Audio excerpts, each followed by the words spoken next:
What is up, freak bitches, wherever you may be, however you may be watching? Thank you for giving us just a few minutes of your time. And of course, for some reason, the cameras are not up the way they should be. Maybe if I put it back to studio mode. Nope, still just blanks. Well, I'll work on that as we get started. We're here to talk about some movie shootouts. This is one that we meant to do about a month ago, and we kind of got pulled away from it all because of circumstances. But we're here today, and we're going to talk about some of the cooler gunfights that have happened in movies. And here to join me to talk about such a cool topic are my two amazing co-hosts, starting with the Dowager Countess, Lady Cora. How are you tonight, ma'am? Great. I did have an incident with a spider today that made me scream like a little girl, but I'm here now. Spiders can I be survived. assholes. Spiders can be assholes.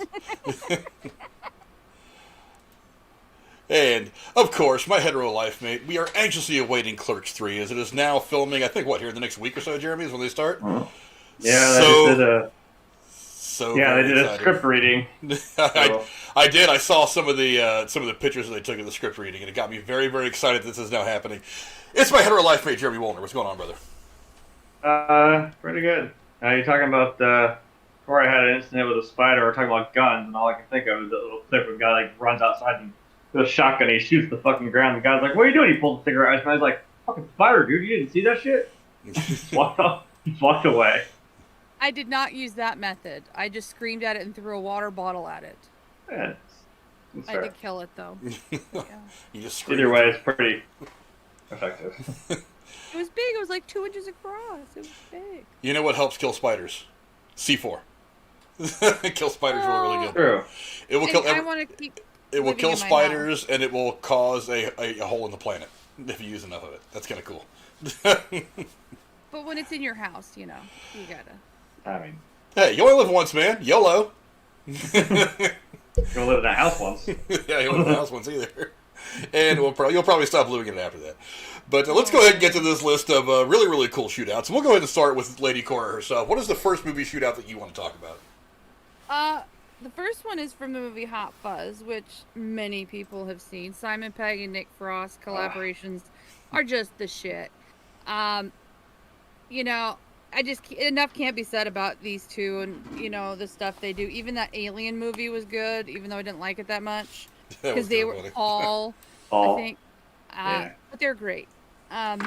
So basically, if you don't know the movie, it's this like little quiet English village that keeps winning Village of the Year award by some magazine, and they really pride themselves on being the most perfect place to live and blah, blah, blah. And Simon Pegg's character is a cop, and he ends up moving there to work to get a break from being in the city anyways, and he ends up discovering that there's some fishy stuff going on, that everybody seems a little fake, and it turns out most of the village council is actually like this like awful group of people that kill anybody who wants to change the village, to change it to be more modern.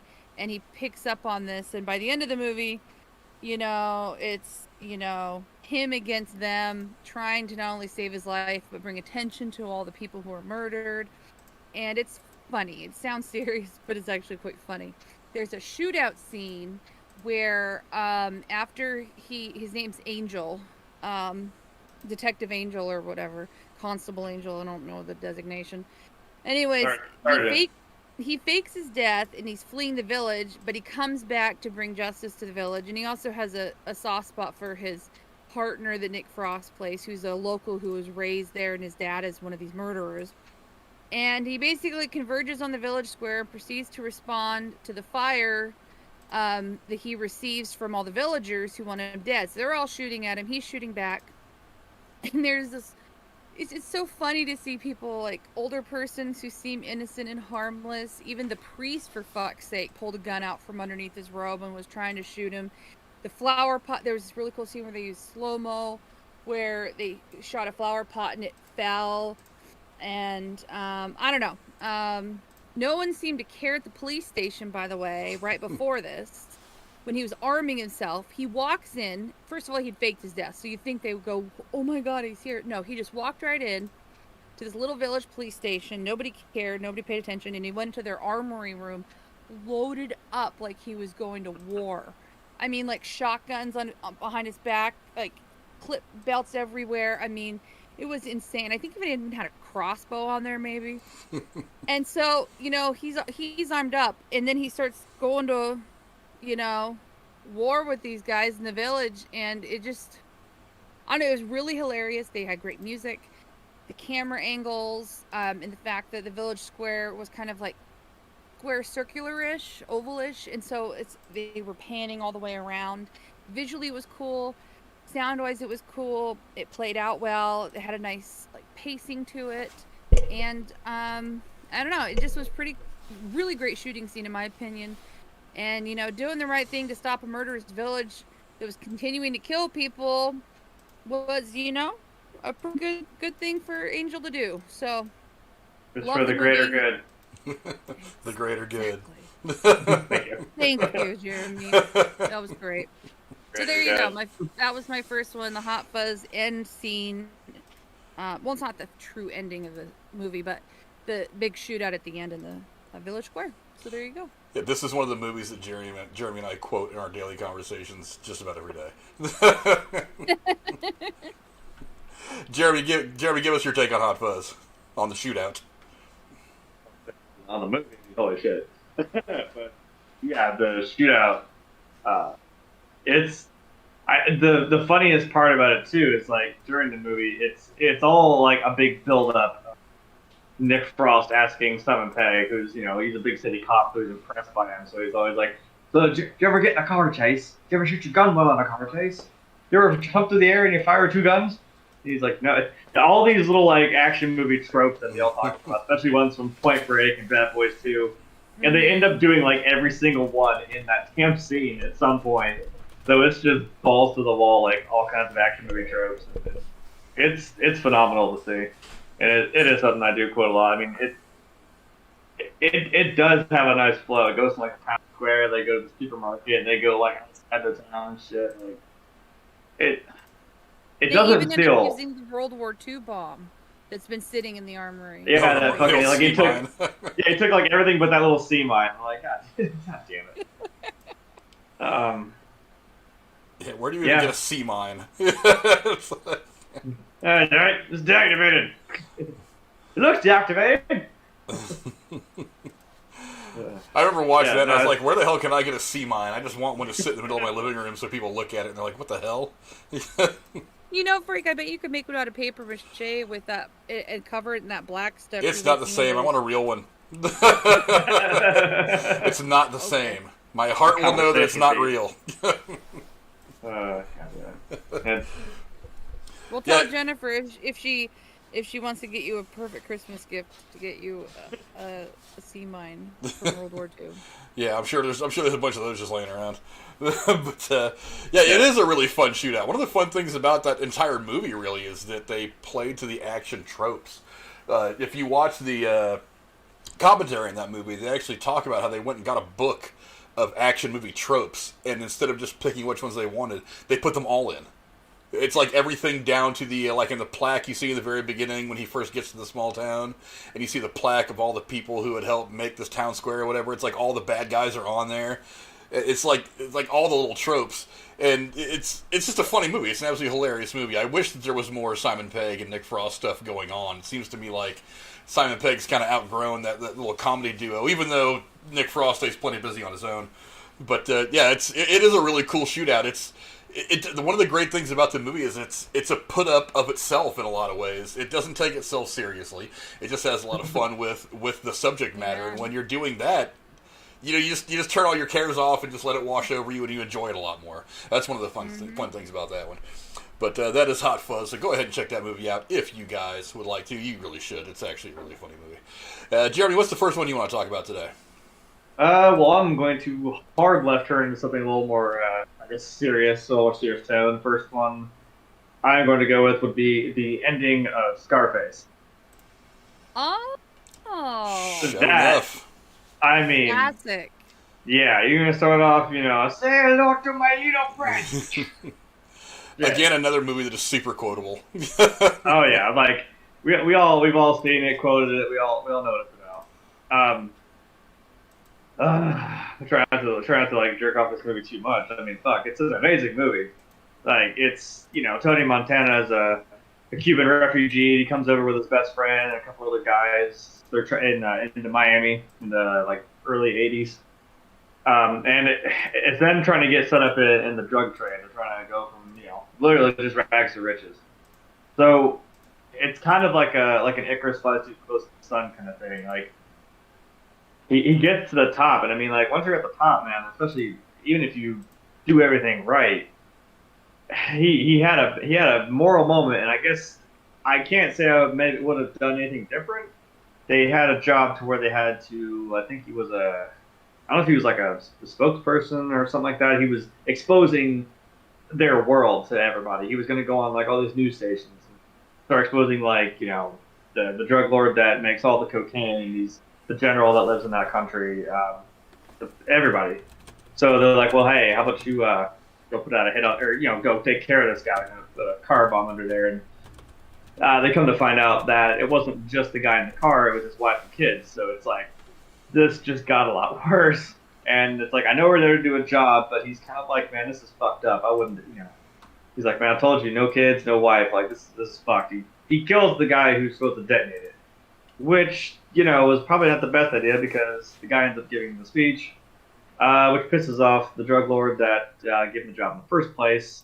And he was warned earlier in the movie, he's not going to send you a bill. He's going to fucking send a hit squad up there. And, I mean, holy shit. When this goes off, and I mean it goes to fuck off, he blows that fucking door open and just goes out there spraying fuckers down. It's, I mean, one guy, coked out, but one guy against what? I'd say like a small battalion of fucking these Colombians. I mean, holy shit. And if you want like a fun tidbit, they had the muzzle flash on the gun, so like every time he went to shoot, they couldn't get the cameras to quite like catch it every time it was going off. So they had this cool thing where they hooked up the trigger of the gun. Every time you pulled the trigger, it would start the camera up. So it always, once it was shooting, they'd always catch the flash out of the end of the barrel. And he shot it so fucking much, and even just from the movie, you can tell. There's a part where he falls down. You see, I think the shot's in the movie where he goes like this. He goes over to grab the gun. Al Pacino grabbed the barrel on accident. It was like white hot. He burned the shit out of his hand and had to stop for a few weeks. And then they cut like then trying to like load the magazine. Yeah, it was insane, for reals. In a bunch of dialogue throughout that entire shootout that is heavily quoted by so many rappers since this movie came out, like what, in 80, 81, somewhere around there. Mm-hmm. Cora, what do you think of the shootout in Scarface? Well, it's fantastic. This movie, I think, was the first, I don't know how old I was when I first saw this, 10 years old, something like that. In the earlier parts of the movie, the shower murder scene really was the first time I ever in my life seen something so graphic before. Oh, yeah. I will never forget it. I think they said they did that on purpose. Like, they did that in, like, the first half hour of the movie to, like, get it out of the way, like, first. But it's like, that's the thing, you remember that shit. You remember the dude getting... I remember the colored shirts they were wearing. I mean, yeah. The pink tile. I mean, it makes me... I'm a girl. I always thought, a girly bathroom. I can never have a pink bathroom because of that movie scene. I would think of getting murdered every time I step in my shower. It's a visceral scene, man. It is. Oh, you don't even see it. Yeah, you don't even see it happen, but like you know, you don't have to, like, it's happening, man. Like, yeah. So it was a really great shootout scene, and the whole movie's fantastic. So, yeah, felt very real. It didn't feel like it's like the difference between that and the Kill Bill, scene with the Crazy 88. It's very comedic, sort of. Yeah. This was like so real that it just, good pick. Raw. Yeah. Good pick. Yeah, good pick, absolutely. I actually had that on my list, but once I saw that Jeremy had it on his, it's like, I'll pick another one. All right. It's like, there's so many good shootouts to choose from, I don't see why we have to try to double up on any of them. But that is Scarface. Go see that movie. And somebody brought up in the chat, I think it was Chris Skywalker, it is actually a remake. We've talked about it a couple times before on here, I believe. True. It is a remake of a Howard Hughes film that was made back in the 30s. And the original Howard Hughes film is actually very, very good. I think it was Chris Skywalker just asked me which one I like most, the 30s version or the 80s ones. God, it's hard to say. They're very different movies that are set in very different times. The 30s one was based around like all the gangster activity that was going on in Chicago at the time, whereas the backdrop for the 80s film was the Cuban immigrants and the drugs and the cartels and all that stuff that was really entrenching itself here in the United States back in the late 70s and early 80s. So, I don't know. It to me, as much as they are the same movie, because it is almost a shot-for-shot remake at times of the original 30s film, they are still very different films, so it's kind of hard for me to tell, but both of them are very, very good, and if you have never seen the 30s version, go watch it. It's very, very good, very well done indeed. But that is Scarface. Let's see, where do I want to start with mine? I'm going to go, I was actually watching this a couple of weeks ago, and this is one of the reasons why it spurred me to put this on the list, was that's the wrong one, was the one from Patriots Day. I was just sitting and watching that movie with my girlfriend Jennifer a while back, and that whole shootout scene that really pops off between the cops in small town Massachusetts, the suburb of Boston, and the two bombers who were ended up being the Boston Marathon bombers. That whole sequence is amazing and chaotic.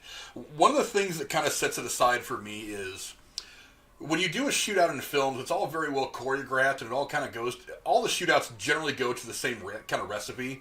This one is pure, unadulterated chaos. There is no rhyme or reason for any of this shit, and one of the reasons I think it's one of the better ones that I've ever seen is because I imagine, not having been in a whole lot of shootouts myself, I imagine that that's kind of what it would be in real life, that there's just bullets flying everywhere. These guys were throwing like homemade pipe bombs at cop cars. I mean, it was just a scene of utter chaos. And one of the things that really stood out to me is that's what was put forward in this scene, was the absolute just blown up nature of what it can be like to be in that situation. There is no knowing what's happening. It's just all going on, and you have to deal with it one way or the other. I'm assuming that both of you guys have seen this movie. Cora, what do you think about the shootout and just the crazy nature of it all? I chose not to watch this movie because I remember how upsetting the real life events this movie was based on were to me. And so I really did not. I wasn't emotionally up for seeing it. I might at this point be, but so I have not seen it. I just never got around to it. Well, I will tell you, it is a very emotional movie. I imagine. I mean, especially, I don't know, I guess I'm not spoiling too much. I mean, it's just, because we all know what the movie's about. Yeah. We all know how it ended up. But I mean, just because the fact that this one young, 8-year-old boy was one of the victims of the bombing that day who passed away. Yeah. There actually is a segment of the movie where some of the people are freaking out because the remains of those who were killed are still in the streets when they're trying to, get the investigation going and whatnot. And there is this one particular police officer who will not leave the body of this 8-year-old boy. He's covered up in the sheets, but he's just standing over him, holding watch. And that to me was such a powerful moment. And he is obviously affected by this at an emotional level, so he refuses to leave this little kid's side until he is picked up properly and taken away, and there's somebody else with him. So he's really just standing there, standing guard over this kid. It was a very emotional moment in the movie. It's a part that Jennifer has trouble watching. I mean, she has to turn her head. But I don't blame her. But I mean, this entire movie from start to finish is such a crazy series of events. I mean, we all know what happened that day. Did he go as far as finding the younger one in a boat? Oh yeah, the whole thing. Okay. The whole thing, like from the events in the 12 hours or so leading up to the bombing. Where these police officers like Mark Wahlberg, and also a fantastic cast. I mean, you talk about all-star cast: John Goodman, Kevin Bacon, Mark Wahlberg, J.K. Simmons. I mean, there are so many great actors in this movie that are so damn good. I mean, you cannot look at this and not say that you did not stack this movie up with talent. It is absolutely loaded with some fantastic acting. But I mean, just the journey that we went through from when the bombs first went off to the investigation, how intense that was, because there was a lot of politics at play. This was just a few years after 9/11, so there was still a lot of uncertainty, a lot of people not the officials, the people in charge, not really knowing how to handle some of this stuff. that, how it affected the investigation, how it affected the release of information to the public, all the way up to we finally find these guys. It blows up the way it blows up. Big gunfight in Newton, Massachusetts. The one guy gets away. The one guy dies. They end up. It shows you a little bit about interrogating the guy's wife. It was just a crazy emotional movie from start to finish. It is one of those movies. It's kind of like Schindler's List in a way. It's mentally exhausting to watch because you know how it turned out. You know how these people were affected by all this stuff, but to see it put out in front of you in the visual format, and that's why I don't think I've gone to seen it. I kudos for having the strength to watch that stuff and not be overly affected. It's one of those movies that I can only watch like once a year. It's like Schindler's List. Yeah. It takes an emotional toll on you to watch, especially after the bombing, and you realize that as they're trying to get everything together, like I said, that scene with the cop standing over the body of the young kid that was killed. It's from that point on, it's kind of like an action film, but from that point on, the emotion really takes over. And one of the things I like, look, I give Mark Wahlberg credit for being a much better actor than I think a lot of people give him credit for. He does display at times how an incident like this can affect people in his position, the law enforcement, first responders, because they not only are tasked with trying to bring the situation into some form of control, but they're tasked with trying to bring these guys to justice. And the weight of that, especially when you've got the entire country, probably even a good portion of the Western Hemisphere at least, with their eyes on you, trying to see if you can do whatever you can just to make this as right as you can by arresting these guys, bringing them to justice somehow. It's that pressure can weigh on you. When you're just a cop who's trying to go after a normal suspect, that pressure's got to weigh on you a lot. But when you've got the eyes of the world on you, it's got to intensify by an order of magnitude. So that kind of pressure that you feel, I think it's conveyed a lot by a lot of the people who play the police officers and the first responders in this film. But it's fantastic. I will add it to my list for when I'm in a headspace where I'm good with that. I'll watch it. Yeah, I think you should absolutely make yourself sit down and watch this, if for no other reason that it is the best visual representation. It has been enough time, I think. I just remember the day it actually happened. I was up all night watching the news, waiting to find out if they would catch this, the one that they hadn't caught yet, the one they found in the boat, the younger one. Yeah. That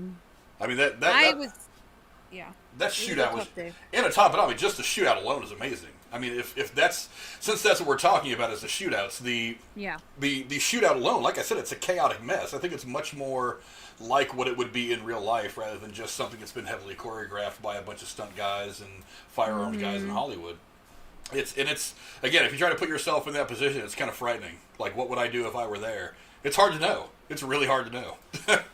Yeah, it's like when that guy shot up the Oregon district. I was in the Oregon district literally the week before that, like the Saturday before the Saturday happened. I was just like, I don't know what the fuck I would have done. I probably ran, but it's just you start firing into the crowd. I'm like, what do? You run in the building, you run down an alleyway. I just watched a video today from a Navy SEAL guy who does videos about this.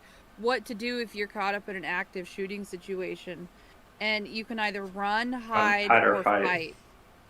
You're kind of on your own. Yeah, you got to work it out on the ground as to what the best course of action is to, and you got like a split second to fucking make that decision. Yeah, kudos to the cops in Boston who were there that day. Wow. Yeah, I've closed that bar many times in my younger day, so that one did hit close to home. But before we go any further, I do just want to say thank you to a couple of people who have jumped in and subscribed to the channel since we were on about a week ago. One of them is Chad. Thank you for subscribing to the channel. We hope you enjoy what you see and come back for more. And also thank you to Project Reflection, who subscribed just yesterday, I believe. Thanks for joining the show. Hope you come back and hang out with us. Now let's move on to Cora's next movie shootout that she likes. Cora, which one do you want to talk about? Well, I'm going to talk about Smoking Aces. So, what? Like the best ones. No, that's awesome. Is that on your list? No, I didn't even think about that. That's shit. Good one. Okay. So Smoking Aces is a movie that is all about shootouts. But my favorite shootout in the whole movie. So basically, here's some background if you haven't seen the movie. So a guy who's been working with bad people makes a deal with the feds to be a witness. And He's hiding in a hotel penthouse that's guarded with personal security, but the feds know where he is, and as soon as the deal is finished being brokered for him to share what he knows, they're going to arrest him. Okay, so they have officers in place, nearby and around his penthouse, whatever, and he's partying, doing drugs, having girls coming and going, and he's really paranoid because he knows that everybody's going to want him dead. Well, they already do want him dead. A hit's put out, and I don't know, Jeremy, was it like 7 different assassin teams? There were a lot of people after this one, dude. Right. I don't remember. And the whole movie is about the assassins groups interacting with each other, trying to get to this guy, and then interacting with the cops. Now, the best scene in the whole movie, in my opinion, it's short but sweet. It starts out with one of the officers realizing as he's in the elevator with the guy who's disguised as a hotel employee that he realizes this guy doesn't work for the hotel, he's one of the assassins, and he doesn't know what to do. Well, they end up killing each other, shooting each other in the elevator. And then moments later, this big shootout starts between the feds, the assassins, this private security, and it's just shooting everywhere. But the coolest part is that one of the assassin teams, an all-girl one, Alicia Keys plays one of them, by the way. Oh, yeah. She's shooting from a building across the street with a caliber M82 sniper rifle into these rooms, and she's shooting up the. You mentioned the sniper. Yeah. I love it. She's shooting them up, and she's moving room to room. And she's using a location tracker that's on Alicia Keys, so she knows, anyways, this is cool tech, anyways. And it's all about just everybody getting fucked up and shot at, murdered, whatever. It happens in a matter of, maybe 3 to 5 minutes max. And it's a fantastic shootout scene. Chaos, but wonderful. No music. Sometimes they cut the sound out, for dramatic effect. It happens during the day, so you can see everything. It's fantastic. So, there you go. Smoking Aces. Well, Jeremy, you obviously have a very high opinion of this shootout as well. Tell me what some of your thoughts are. Yeah, see, I wasn't even trying to interrupt. I was just like, wait, if you talk about when she just fucking sniping into the other building, I'm a loser. That was the best fucking part. And she just moving and just fucking taking them out as they come in. Oh, that was awesome. I mean, I think it was a weird way. I think I saw previews for this movie. I think there were 2 of them, right? Like it's like the same problem happens again. Like they all have the same targets again. I'm like, oh god damn it! But they made a sequel to this, didn't they? Yeah, because I'm like, the joke is that they myself, but yeah, it's like they all have the same target again. Like the point is they're all after the same person. I haven't seen the second one yet. I don't think. I'm trying to remember what other movie I bought. It was Smoking Aces, and there was something along that. It might be my other pick. We'll see when I say it later. Yeah, because I'm trying to. I bought something else.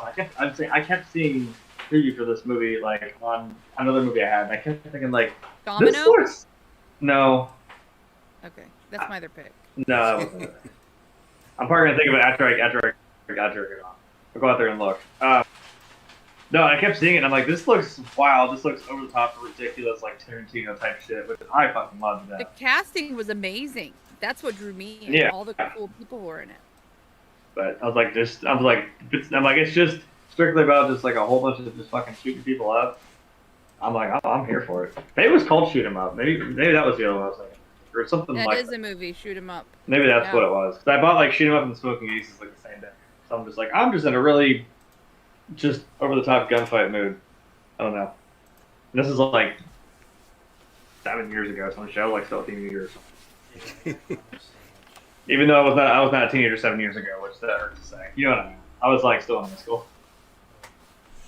What's up, Mikkel in chat? I see you, buddy. Mikkel's going to be going live tonight talking about the NBA draft, so go check out his shit as well. I'm going to try to pop on. Yeah, happy birthday again, Mikkel. You are. This year alone, you have turned 47, 48 years old. One birthday every day. That's the way it should be. But yeah, Smoking Aces, I remember seeing this when it came out, but I don't know if I've seen it since.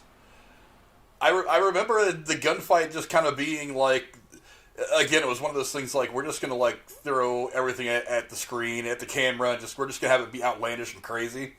And I remember thinking, okay, I'm down. It's like, let's do this. Right. There is the two ways to do it. There is this like really choreographed way, which is, I don't know, I think it takes some of the excitement out of it. Or there is like this, where you're just like, everybody just shoot somebody, and we'll see what happens. Fuck it. Those are the ones that tend to be the funner ones. That's hard.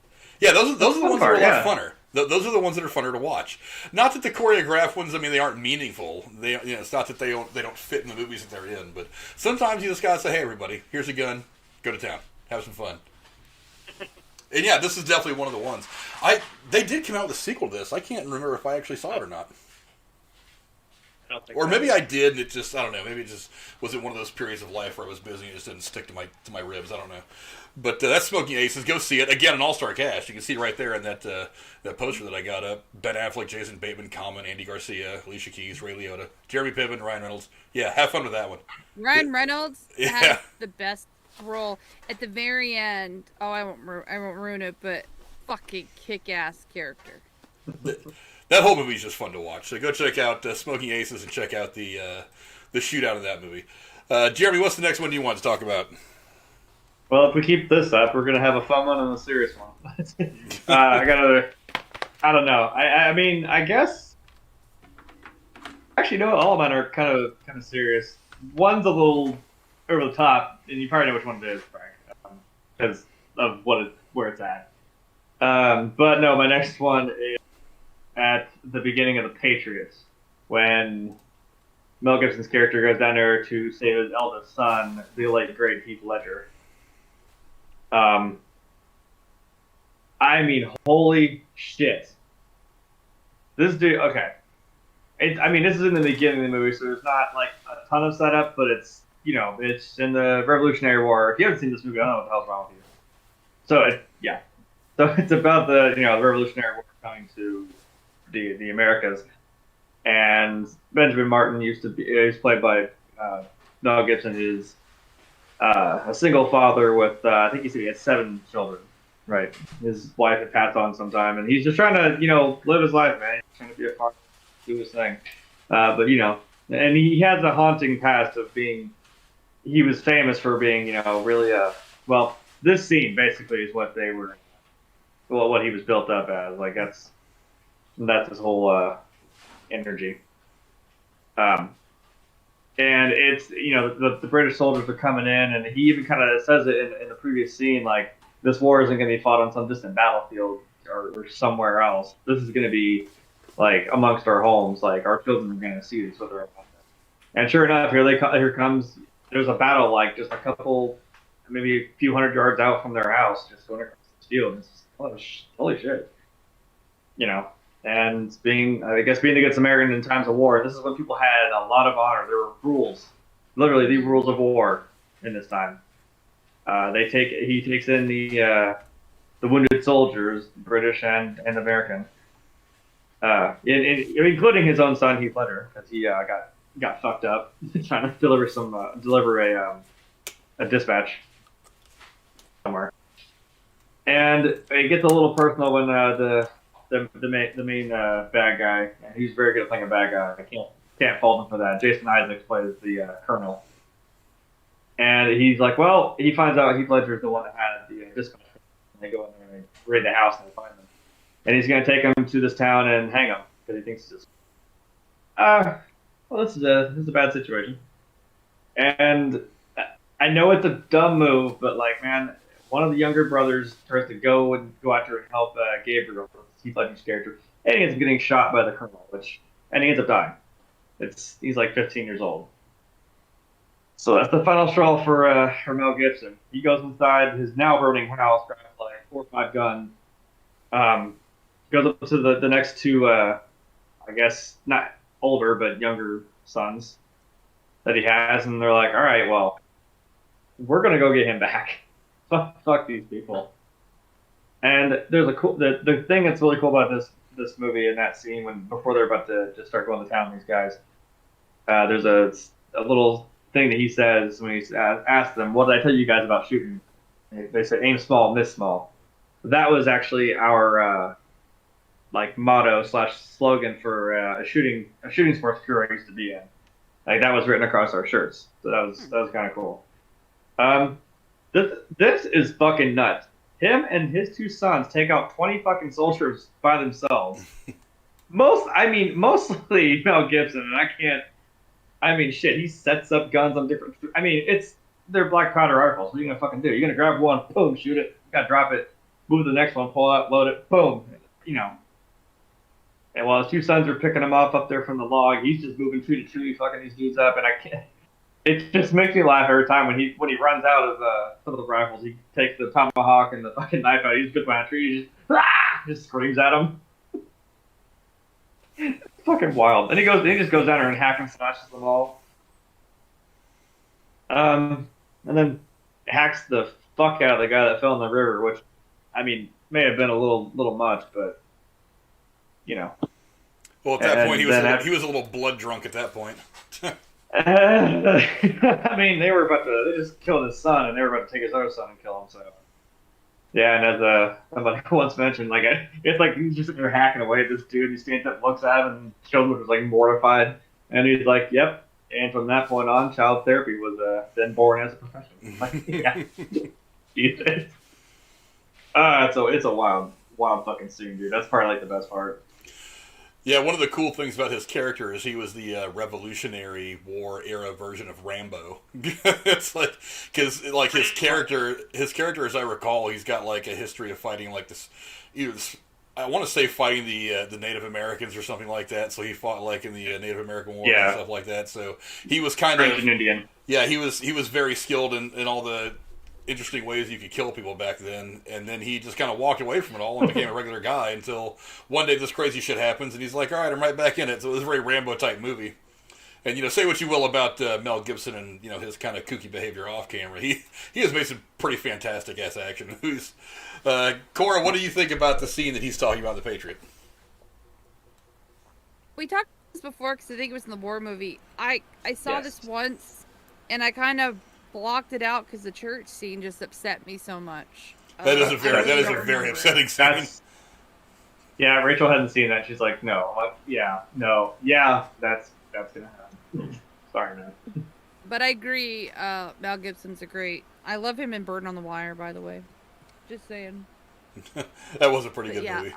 Go back to the early 90s, right around 1990, or maybe even like 89 for that one. That's a funny movie. But this was a good movie, what I remember of it, that I didn't block out. So I'm sure it was pretty great. Yeah, this movie as a whole is pretty fantastic. It's one of my favorite Mel Gibson movies by far. But one of the interesting things about the scene is you can kind of see, I talk a lot about people who act with their eyes. You can see the expression on his face and in his eyes change when he gets to that moment to where his son has died, and immediately he reverts back to that part of his brain that he had buried away for so long about, okay, now these guys have to die. I know how to do it. Here comes hell. And he just goes to work just dispatching guys with impunity. It really is a really interesting scene to watch for that. Not only for the emotion, just for the technicality of it all. I mean, this is one of those times where that highly scripted, highly choreographed, battle stuff works out really, really well because it very much suits where he's at in the moment. He's just filled with that hate and anger and rage, and he takes it out on these guys. And he's still he's like a tactician. Like he's just like, I'm gonna set a gun here. I'm gonna run here, do this. You two keep fucking firing. Just keep firing. I'm just gonna work my way in. And didn't he say like, hey, work with the officers and just work your way out? Mm-hmm. I was like, damn. Yeah. That's brutal, man. And you fucking take out the officer first. I'm like, I guess he kind of said, oh, fuck the rules of war. Absolutely. But that is The Patriot. Go check out that movie. If you haven't seen that movie, you absolutely should, because it is just damn good. But we'll move on, and I believe it's my turn to put one out there for you guys to check out. And this movie was not a fantastic movie overall, but you cannot deny that the final gunfight in Wanted, where Wesley rolls back up into the office of all the hitmen and just starts murking people, is not one of the most wildly entertaining gunfights that you can watch. Again, highly unrealistic. There's no way that one guy can go in there with he walks in there with basically like 2 handguns. He's got a couple of 1911s and maybe 1 mag each. And after he dumps a mag, he just drops the gun and picks up another gun that's laying on the floor, which is a little annoying. I just don't think that there's just going to be random guns laying around, even if you are murking everybody. I don't think you're going to be able to dodge 25 guys that are shooting at you at one time if it's 25 against 1. But whatever. I'll take it because that whole scene was just fun as hell to watch. And it leads up to this really cool, like, dialogue between him and the main assassins when they get back into that big round room, the library.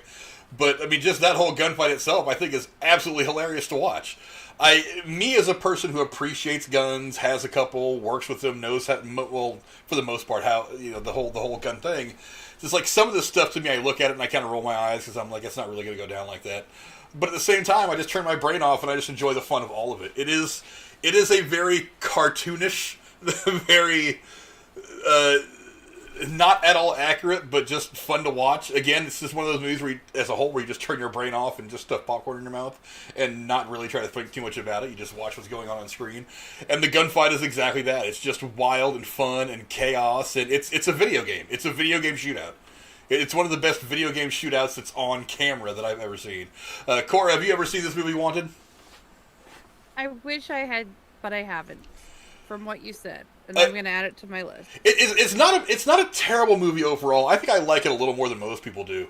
But this gunfight was so outlandish. It's like I always get kind of annoyed when you get to these movies that, you know, where there's a lot of gunplay, and it's like you get to this moment where inevitably the hero has to run through a gauntlet of 1 million people all shooting rocket launchers and shit at him. It's very Vin Diesel-like.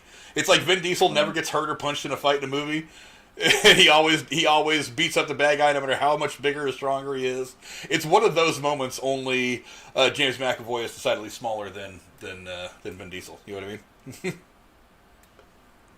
Jeremy, what do you think about the shootout in this movie? I purposely didn't watch it because, I mean, I'm sorry, but like as soon as I saw the bending the bullet bullshit, I'm like, what the fucking no, not even by movies. I'm like, fuck you stupid bullshit. I was really being a purist. I'm like, look, and also this is one of those times where I was like, oh, okay, Angelina Jolie and I believe Morgan Freeman, right, for this movie, and then I'm like, I've done this twice, and it's kind of funny that actually they ended up both being superheroes. I was like, who the fuck is this James McAvoy twat? Who the fuck are you? And why are you in this dumbass fucking fuck all this? Well, he was still young and trying to make a name for himself, though. So when you're young and trying to get your career started, you take whatever script they give you just to try to make a name. I know, and I hate that I shit on him. I did the same thing with Chris Hemsworth, but that's because it was a remake of Red Dawn. And I'm like, okay, A, why are you doing that? And B, who the fuck are you? Why are you trying to be Patrick Swayze? Fuck you, man. Oh, he's Thor, the God of Thunder. Oh, that's awkward. Shit. Yeah, but you're not Patrick Swayze. You can be Thor, but you're not Patrick Swayze. That's fair. And also, fucking Josh Peck. You're not Charlie the winning Sheen. So. Yeah. Yeah. I don't know. I could have guessed it would have been something really over the top, and I guess it kind of makes sense. Didn't they kind of say, like, oh, we're these bastards that know how to do all this crazy, wild shit? You know, like bending bullets and shit like that. I don't know. Like I said, the whole movie is like a video game shootout. It's outlandish. Yeah, the whole bending bullets thing, I get it. It's dumb. It makes no sense whatsoever. But have fun with it. Turn your brain off. Just let them just pour into your eyeballs this outrageous movie and just enjoy it for what it is. I mean, because if you think about it, every movie is fake. There's so many movies that you can go to and be like, that would never happen in real life. But that's not what's important about going to see movies. I very rarely go to see a movie because I want to see realism. I go to a movie because I want something a little bit crazier than what I get out of that situation in real life. It's kind of an escape. I want to enjoy this situation in a way that I couldn't enjoy it in real life. So show me Wanted. That's fine.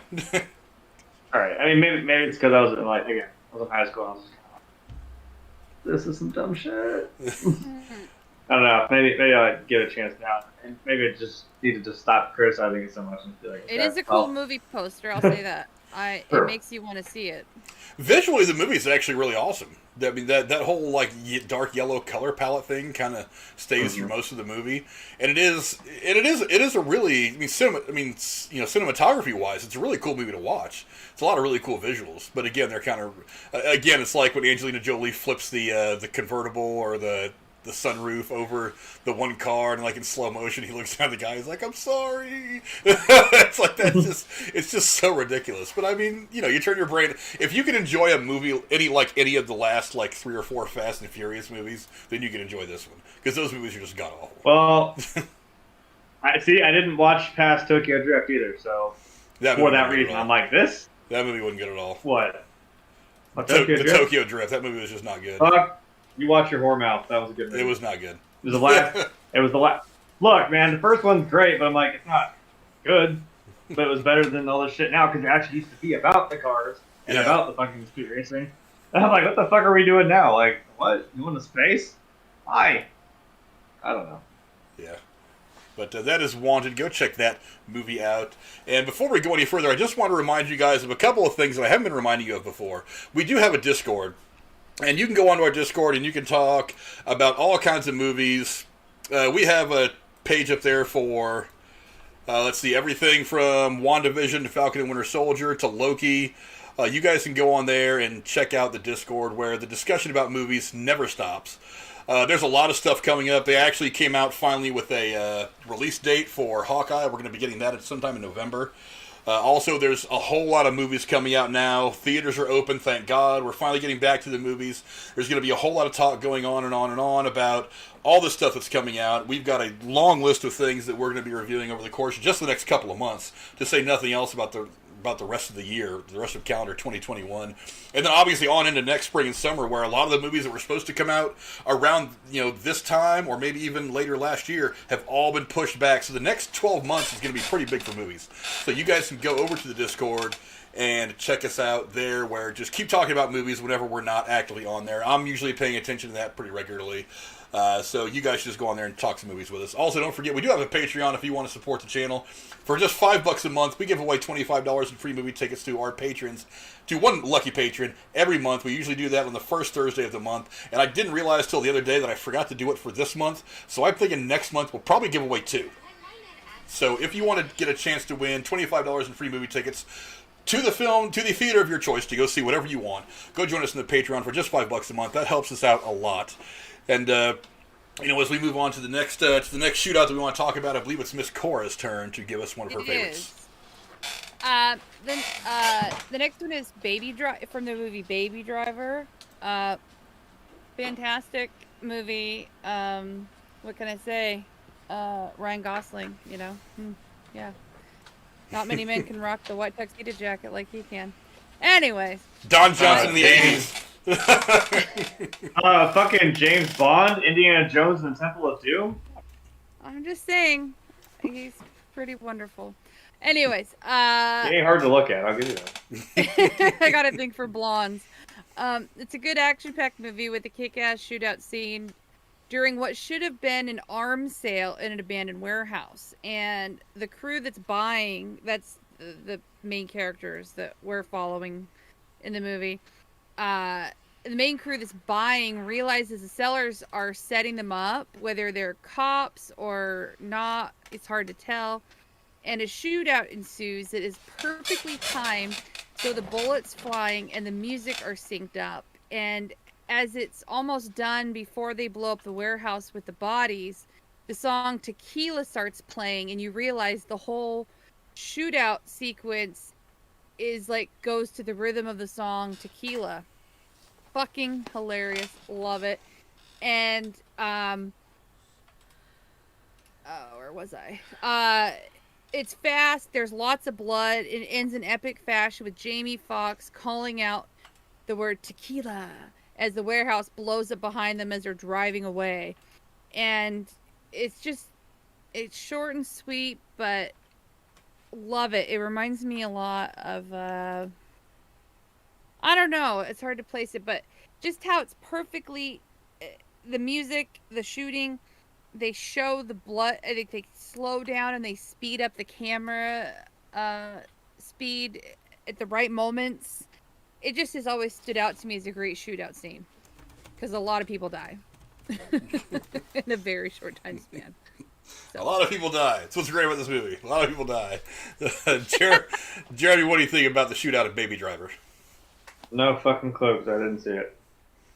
Oh, shit. See, I was hoping you had, because I never got around to seeing this. It was on my radar, and I wanted to, but again, you just get busy doing things, and it eventually left theaters, and it got kind of pushed out of my subconscious by a million other things going on, and I never got around to it, and I didn't realize it until today as I was putting all these graphics up here. I was like, I've never actually sought out this movie. I totally forgot about it, and again, I mean, the cast was actually really good from what I recall. I mean, it had, what's the guy that got shit on for being a douchebag and the whole Me Too thing. Kevin Spacey. I know Kevin Spacey's in this movie too, and not all of his off-camera stuff, but I mean his on-camera stuff. I've always really liked Kevin Spacey. Yeah, so I mean it was a movie that I was eager to go see, and then eventually it just kind of like it blew past me because I was busy and I just forgot to go back to it. So I'm gonna have to go check that one out because I've never heard anybody say it was a bad movie. I mean, I think the worst I've heard about the film was like, it was pretty good. It was okay. Okay, that's fine. It's got great cinematography, by the way. The lighting is fantastic. Wasn't this also Edgar Wright who did I don't know, I'll be honest. Yes. Yeah. So, I mean, given the fact that you picked Hot Fuzz first, I guess that style is part why it's so much fun, because it's that same vein. It's something he's really good at. Mm-hmm. Is that the way he cuts movie and the way he like edits them together and shit. It's wild. I love his style. Yeah, Edgar Wright has definitely put together some pretty awesome movies that we all love. Yeah, go check out Baby Driver. I feel kind of bad that I never got to that one. I feel kind of bad about it now because again, everybody I've talked to has said it's a really good movie. I just never got around to it. Well, just know the shootout goes fast, but it's fantastic. Like maybe 3 minutes max. But yeah, good stuff. Well, Jeremy, what's the next shoot? Actually, it's my turn now, isn't it? No, it's Jeremy's turn. Oh. See, I didn't mark off on my list to keep track of things, so that's my fault. So, Jeremy, what's the next shootout you want to talk about? Well, here we go again. She picked some wild over the top crazy shit, and mine's wild and crazy over the top, but I guess it's a little more serious. I don't know. You get a little not in there. Coordinate this, did we, Jeremy? No, but I was kidding when I said that last time. Like, that's how we should do this. Now I'm kind of curious to see if the next two, if we end up doing that. Well, so the next one is one of my favorite shootouts, because now I'm starting to get to the ones where I really love. And the one that inspired this list was the Lobby Shootout from the end of The Matrix. I mean, you want to talk about fucking... I mean, that's there. That's where it is, right there. Got some Keanu Reeves. Guns. Lots of guns. As soon as he said, I mean, you imagine like little fucking, it's like 7, I think I saw this movie when I was like 17, like the first time I saw it when I was like 17. And he fucking drops that line and I'm like, I'm fucking in. I don't even know what you're going to do, but I'm fucking in. Sold. Fucking rows of those guns just come flying past them. Yeah, so, man, setup for that is, I mean, again, if you've never seen The Matrix, I don't know what's wrong with you. If you haven't seen The Matrix, I don't know if we can be friends. There are people in the world that have not seen Star Wars or The Godfather, so...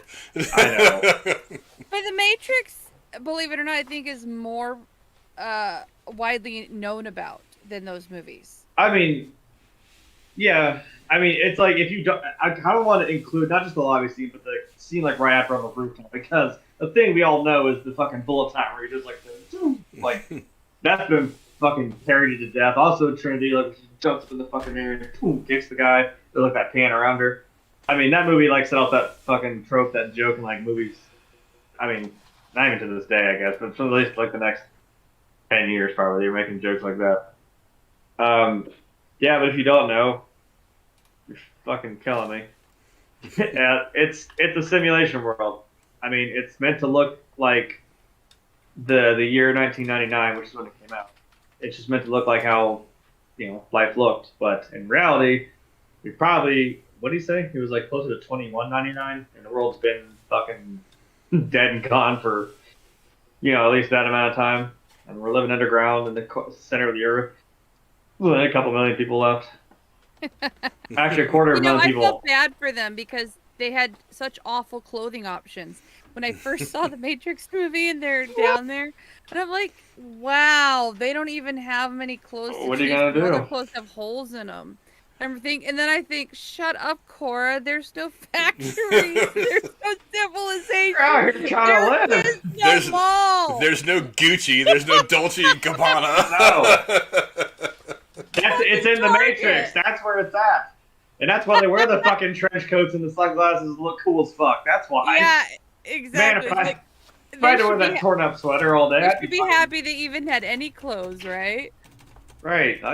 Boy. I was wearing a torn up sweater and fucking big ass combat boots all day. I mean, shit, I'd want a fucking sleek ass trench coat and my hair back and some sunglasses and shit. Anyway, I mean, the whole point of the shootout scene is their captain, played by Lawrence Fishburne, gets kidnapped by the agents of the Matrix, who are kind of like the law enforcement in a way of the world. They're pretty wild. Also, Hugo Weaving is fucking always a good bad guy.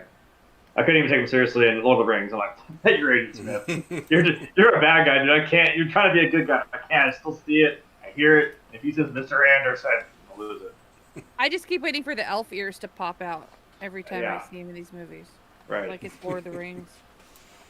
So, no, it's fine. So, Trinity being the first mate, being the second in command now. Even though, I mean, we know Keanu Reeves is like, I mean, we all know Keanu Reeves is basically like our modern day Jesus now, but, in this movie, he's basically Jesus. It's pretty heavily implied. So he's going to go in and save Morpheus. And she's like, well, I'm going to come with you. So like I said, they fucking load themselves up with guns. They go into the lobby, and as soon as Keanu Reeves just puts the little bag on the fucking thing, walks through the metal detector, and just goes the fuck off immediately. And that moment, man, when he's just like, the security guard's like, all right, well, can you read any loose items you're carrying, metal parts, change? He just opens his goddamn trench coat. There's just guns lining his whole coat. Like, oh, here it goes. Just smacks that guy out of the way, and then just walks through everybody. And all those fucking SWAT guys come out, and then holy shit, the music kicks off. Boom, they just separate. Trinity and Neo separate. They're just, it's the Matrix. We're talking about video game shootouts. I'm like, that's kind of what this is, man. You're doing the run up the walls, doing backflips, and fucking Trinity kicks a shotgun over the dude's back, shoots him with it, and fucking takes off with it. I mean, good God, the slow motion in this movie. The guys getting taken out left and right, and then at the end of it, it's like really, it probably only happened like that quick, but the slow motion, oh my God, the cinematography of it, and then they just casually walk in the fucking elevator like it was nothing, and you just swiped out a whole fucking SWAT team by yourselves. Holy shit. And like I said, obviously the first scene, there's a little bit more up there. They're beating the crap out of the last remaining guys. Agent gets up there, gets the drop on fucking Neo, and he does this little slow motion shit. And the agent gets taken the fuck out by Trinity. But that was a pretty. If you want to talk about one-liners, that was a pretty good one. It goes right to the fucking side of his head. She's like, "Hey, dodge this." Takes him out. Good shit. Cora, what do you think about the shootout in the Matrix? I love everything Matrix, personally. I really like how they used the slow-mo camera mode and the different unique angles and how they now mind you, it's all very Matrixy, but especially in the shootout scenes, how they made it kind of martial artsy, with the creative spins and jumps and twists and the timing of it all. It just, I love watching the Matrix movies, and the shootout scenes like this one are a big reason because it's so engaging. It pulls you in, and it's fun to watch. It's, I don't know, just good shit. I love them, and these scenes especially. So, they're almost as good as a lot of movies in whole. There's few scenes that are shootouts in these Matrix movies, so. Yep. Yeah, there's 100% good pick. Yeah, there's a couple of the Matrix that could probably make a list of good movie shootouts. But one of the best things about it is this was one of the first movies that used a lot of really crazy technology. And that kind of takes the shootout to a whole other level. You know, Jeremy talked about the whole dodging bullets, whatever the hell they called it, I forget.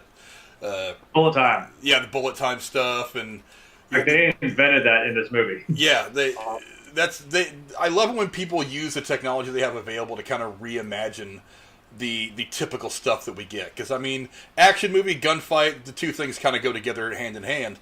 But when you can kind of change the dynamic of that whole thing. And make it so new and fresh and give it to us in a different way, the way that the Wachowski siblings did in this movie, it makes it that much more exciting. Because The Matrix is already a good movie in and of itself. It's a really interesting concept. It came up at a time when computers were starting to run everything, so people still didn't quite understand how computers worked and all that. And then you add in this great technology and this great way of kind of putting it out to us like that. This great way of designing it and everything, the cinematography. Everything was really, really interesting. So it took what was a exciting gunfight and made it interesting. You start looking at it and you start wondering, how the hell did they do that? Didn't they say they also wanted to make it kind of see and play out like an actual anime? It was like in real life. Like that's why the stylized version of like animes you'd see from. I mean, at this point is the late '90s. I mean, in the '80s, maybe the '90s. Like, they're doing wild shit that no humans can actually do, but it's like it's a computer world. You're kind of limited by your own fucking imagination. Just the people in the Matrix don't fucking know that. Like you're unplugged, you can do some wild shit. They don't. Yeah. But let's see. We got. I hate to get that call. I hate to get that call. Be the second wave and be like, these motherfuckers are jumping off walls and shit. So I'd be like, no, never mind.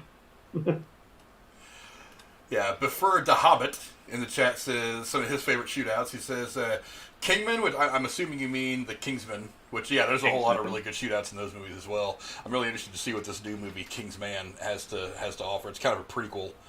But he also says hard-boiled baby scene. I'm not hard-boiled. There's a movie called Hard-Boiled.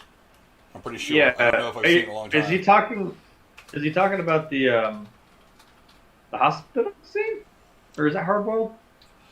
If it's the one I'm thinking of, it's an older movie, probably early '90s, maybe late '80s. It was kind of a spoof movie, as I recall. If it's the one I'm thinking of, I think hard because I've watched this. It's a really cool cinematography feat. It's all one straight take for like I don't want to say it's like 6 minutes, but it's a long fucking take. It's these two guys, and they're just gunfighting their way through this fucking. I'll have to go back and look. I'll have to go back and look up that one because it doesn't ring a bell. I think that's what it is. It's really cool. But he also mentions the three-fingered scene in *Inglourious Bastards*. That the whole movie was just one amazing shit. Yeah. I really do love kind of the end of that movie. It's just so outlandish and fun. It's like I know, like me being a history buff who studied a lot of World War II, even I was just kind of like, I'll put what I know about what really happened aside, just enjoy this because it was just so fun to watch. But, moving on to, I think it's my turn to put up my next one. Yeah. No, it's mine. Oh, is it yours? No, you're kidding. You should have. Yeah, I'm going. I should have known better. But, I've got to think of a much better way to keep track of this stuff as I'm doing these streams. But, I just check them off. That's what I try to do, but we start talking and I forget what the hell I'm doing. But, I'm going to go with the river scene in Tombstone. I mean, that... Yeah. As it goes, I thought about pointing out like the OK Corral one, but I'm going to skip that one. It was a good shootout, but if you know anything about the actual shootout at the OK Corral, it lasted about 3.5 seconds, and it wasn't all that big of a deal. But cinematically, the River Shootout, I thought was a really, really tense scene because it is this moment for Kurt Russell's character where. He knows he needs to make a strong push to get to his ultimate goal of wiping out all the cowboys. So this scene of them shooting back and forth across the river with Curly Bell, he hits that moment to where he's just like, screw it, I'm running out there and I'm just going to stand right in the middle of the river and just start laying lead at everybody with no cover. And like everybody's freaking out. They're like, whoa, what the hell is this guy doing? And they're like, shit, just start shooting a lot of people and hopefully they don't hit him. And it just that moment of pure rage and and dedication to his goal was interesting to see. I thought it was a really cool moment in that movie. In a movie full of really cool moments. Again, I know the movie is historically wildly inaccurate. It was so inaccurate that I actually got Paramount sued. But it is still a great movie. And that particular shootout for me, I always thought it was one of the more intriguing parts of the whole movie. Is that he hits that moment where he's just like, I've got to do this. There is just this. I don't care if it kills me. I don't care. I just have to go do this. I have to finish this guy off. I have to go after Curly Bill, and he did it. He ends up shooting Curly Bill right there in the river, and then on he goes. And then that's what helps in the movie anyway. Probably not in real life, because I don't know if this actual shootout happened in real life. But that is this moment in the movie where it gives him this kind of God complex, or this God image amongst the guys that are following him. Because in the dialogue after it, they're just like, have you ever seen that before? And they're like, shit, I've never even heard of that before. I've never seen anybody do what this guy just did. And it does kind of give him this weird aura that he carries through the rest of the movie. His character, anyway. Again, the shooting probably never happened in real life, but we're just talking about the movie here. We're not talking about actual history. But, Cora, what do you think about the River Shootout in Tombstone? It's good. I love the movie. What was really surprising is, I mean, before he goes into the river, they're scrambling around on the ground with their guns upside down, just shooting aimlessly outward. I'm like, dude, you're wasting your ammo. Like, it's a movie. Just because you're shot at doesn't mean you. I don't know, that part bothered me, but the fact that he just stepped out and just shot him. The curly guy in the red shirt, with so much gusto, was like, yep, you're done, boom. And then he proceeded to shoot the other guy. What was it, 2 or 3 of them dropped immediately after that. Impressive shooting, and it makes you want to become a gunslinger when you see shit like that. But it makes you wonder. I mean, I don't know. I just wonder how much ammo they wasted in that scene. Well, it's a movie, so you always have unlimited ammo in a movie. That's kind of the way it works. That's true. That's true. As somebody who enjoys the firearms, it is always kind of an annoyance to me, but I'm like, it's the movie. I'll get over it. Yeah. But, Jeremy, what do you think of the scene in Tombstone? I mean, that was a pretty baller move, man. Holy shit. Hey, he fucking said it. You tell him I'm coming. I'm bringing hell with me. He wasn't kidding. Yeah, I think I watched this movie again recently, and I'm still, again, I know it's inaccurate too, but I still, you can't help but enjoy this fucking movie. Yeah. Now you're not just for Kurt Russell, but fucking Val Kilmer, Bill Paxton, shit. Oh yeah, and again, the cast in this movie is just solid gold. It's so many Hall of Famers in this movie. Hell yeah. So many. But yeah, go check out that scene in Tombstone and let me know what you guys think of it. Before Dahabit adds some more, he said Boondock Saints Russian den scene. That one might come up later. From Dusk Till Dawn, the vampire scene. That entire movie was just one long cool shootout. The first one. All the other ones that came afterwards, I know they did a couple of sequels, and I think they did a TV show. Those weren't nearly as enjoyable. I didn't watch the TV show. The movies weren't nearly as enjoyable. But yeah, From Dusk Till Dawn, it was really awesome. And Clive Owens and Shoot 'Em Up, the baby scene. I don't know if I've seen that movie. I like Clive Owens. He's pretty badass. I don't know that I've seen that. I don't know that I've seen that movie though. That was the movie I was talking about. Shoot 'Em Up. Okay. Oh, okay. That was it. Okay. Yeah, I thought that was the one. Yeah, because it was Smoking Aces and Shoot 'Em Up. Okay. Okay. Well, thanks, Prefer Dahabit. If I'm mispronouncing your name, I apologize greatly because I am very, very bad at that kind of thing. Hopefully you subscribe and you come back and hang out with us some more. He also says, Let the Bullets Fly, 2010, the train robbing scene. I don't know if I've seen that movie. I can't say that I've heard of it. I'll have to check that one out as well. But let's move on to Miss Cora now and find out what her next movie is. The next one is Domino, which is my favorite Keira Knightley movie. Mickey Rourke is in it. Just a fantastic random cast. And it's a crew of bounty hunters run by a bail bondsman who also uses the crew to do slightly shady, sort of illegal dealings with extra cash. And along the way, they get caught up in a bad idea as bad idea. Is one. Oh yeah, I'm trying to remember the guy's name. I can't remember his name, but anyways, they're desperate for cash because one of their kids needs an operation. Anyways, they steal money from a casino owner via a armored truck that moves money back and forth, and somehow the whole debacle gets tied in with a mobster whose kids get kidnapped and are believed to be dead by the mobster. And so you have the bounty hunters, you have the casino boss, you have the mobster guy, and they all converge at this one place in the top of the stratosphere, which is owned by the casino guy. And at this point, there's supposed to be an exchange of money, but one of the bounty hunters, who's from Afghanistan, put explosives in all the bags and sent the money in a box to Afghanistan.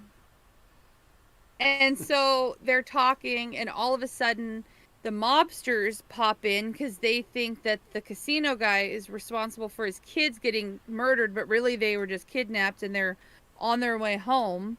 And a huge shootout ensues between the three groups, and it's just a total shit show. And you have, like, this top of the stratosphere, they show scenes of it from the outside, and you see the lights of all the gunfire happening. Fucking epic outdoor Vegas, vistas, and you see all these shots being fired through these windows. A lot people are getting shot up, and then where was I at? Okay, so anyways, by the time they figure out they're probably gonna die, they all try to the bounty hunters, because they're the characters we're following in this. They get into an elevator, and I don't know how many floors the stratosphere is, but it's probably at least 20. And so the Afghanistan guy from the team, he's sitting there, he keeps shooting to keep them from getting the elevator, letting the elevator doors close. And as he blows up the top of the stratosphere with everybody in there except for 3 people from his team, the elevator just starts falling, and only one of them survives. It's just fucking crazy, and there's all this screaming going on and confusion because nobody knows who's who and why they're there. It's just like pure chaos, but it's fantastic. Gotta love it. So very cool explosion, great shooting, and the way they cut the sound at certain times. I don't know why they do this in really cool shootout scenes, but they cut the sound sometimes and just have you see what's happening. It's almost like a moment for you to pause and collect yourself. And it was great. Loved it. So, Domino's a fantastic movie, but the shootout scene was particularly engaging for me. Jeremy, what'd you think of the shootout in Domino? I don't know. I have not seen this movie. Okay. I saw it once when it first came out, and I'm having trouble remember. I remember bits and pieces of it. I remember some of the stuff that Cora's describing, but it's just been a long time since I've seen this movie. I do remember liking the movie when I saw it, though. Mm-hmm. I mean, for one, Mickey Rourke, come on. And it was nice. And it was nice to see Keira Knightley step out of the usual stuff that she was doing from the Pirates of the Caribbean and bend it like Beckham and do something kind of outlandish and outrageous that you wouldn't expect a fairly dignified British girl like her to do. And then just the story of this girl Domino, the real life person that this was based on, is actually kind of interesting. I mean, she actually did a cameo in the movie, and she died shortly after. I think she had cancer or something, but something like that. She died fairly young, like in her 40s or something like that. She was a unique person because she was raised by this aristocratic Brit woman who came to Hollywood and married, some rich guy for money, and nothing like her mother, and she wanted her own life. So she became a bounty hunter, and started out on her own in a way, and made some great friends and had some adventures. So, yeah, kick-ass movie. And I love how it ends in Vegas that way. Yeah, I'm going to have to go back and revisit this one. Like I said, I remember liking the movie when it came out, and I think I maybe have seen it once since. but it got drowned out in the endless sea of other movies that have come out over the years. I think this actually predates even the MCU. It came out before Iron Man. So to give you an indication as to how long this movie's been out, it's been out for a minute. And the last scene I think you see is the kids in Afghanistan in the village the guy came from opening this giant box full of money. It's like, it was fantastic. Yeah, Domino is definitely a good movie. You guys should go check that one out. Jeremy, what's the next movie you want to talk about? Well, the next one I'm going to have... Yeah, I guess that's a little more ridiculous. It's a little more grounded in reality. I guess following Western, I'm glad I picked that next. I picked the ending fight in open range. I'm sure I've talked about this before because I've talked about... Because I talked about the Robert Duvall, isn't it? Yeah, Robert Duvall plays the older guy. And you got Charlie's played by I keep thinking Waterworld. I'm trying to block it out of my mind. Kevin Costner. We all try to block the movie out in our minds. I know. Hey, I actually like that movie. I'm one of the few. I mean, I get the concept of it. I'm just like, yeah. What was the name of the bad guy in that movie? The actor? He was really good in that role. Oh, that was the bald guy. Fuck, why am I drawing a blank? He's been in a lot of movies. I know, he passed away a few years ago. He's always a bad guy, though, isn't he? Not always. I mean, he's always kind of okay. Sorry, I'm off on a tangent there. No, go ahead. Sorry, Jeremy. No, it's fine. It's Kevin Costner. We try not to talk about it. Yeah. I mean, this is... I don't know if it's like a lengthy scene, but I mean, you talk about... Even if it was like 10, 15 minutes, or... There's little breaks in... Dennis Hopper. I don't know why I was it. Yeah. Isn't he the bad guy in Speed? Yes. Yes. Perfect. Got it. Wasn't he also in the Super Mario movie? Was he that guy? The what? Wasn't he also in the Super Mario movie? Who was the bad guy in that? Oh, yeah. I think he was in that, too. Yeah, another one. The bad guy. Another one that I pushed out of my mind, though. That's... Yikes. What the fuck? Oh, okay, I'm sorry. It's my fault. No, it's fine. My mind went there for a second, and that's not where I wanted to go. I'm just seeing where John Leguizamo and fucking Bob Hopkins trying their best. Yeah. So there's little breaks in between the gunfighting, and it is, there's words. They have words with each other, and it's Doc shooting again. This is one of those, like, it's a lengthy movie, kind of. It's the point is these guys are free-range cattle people, and the town doesn't take kind of that, or at least rather the guy Michael Gambon, who's I can't unsee Dumbledore. I'm sorry. Dumbledore's the bad guy in this movie. It's weird. Maybe more so he doesn't like the free gracers that come through, because he's got his own ranch. He's the big rich fucking guy in town. He's got like the marshal in his pocket and all this other crap. Kind of rules town with an iron fist. And no one wants to step up to them. And as if it didn't get personal enough with the fact that these guys killed one of their, I guess, crew. They killed one of their friends and shot the kid too, and the kid was trying to fight for his life. These two guys, Robert Duvall and Kevin Costner, are kind of like, well, if fucking no one's gonna do anything, man, we're gonna do it. And the old dude from the livery man, he gets in on it. Man, it's a slow build up, and it just boils the fuck over in this gunfight in the fucking middle of the street. I mean, it's a classic, Western. They go out in the middle of the street, they fucking sit there and stare at each other for a minute. And I mean, it goes the fuck off real fast. I love that shit when you'd think like this guy would have lived through the fight a little more, but it's hilarious that the first guy he takes out was the one that was probably their biggest issue. He just walks up to him like, "You the one that killed our friend?" He's like, "Yeah, that's right." Oh, he shoots him right in the fucking head. Good call. I don't know, man. You just want balls to the wall like fucking Western Shootout. Like, check out the end of this movie. Yeah, absolutely. Very true. Jeremy's brought this movie up on probably 2 or 3 different shows for some reason. Mm-hmm. It must be a big favorite of his. Cora, what do you think? Great movie. I don't specifically remember the shootout scene as well as you do, but loved the Western vibe in this movie. It was so authentic to what, in my opinion, a Western is and should be.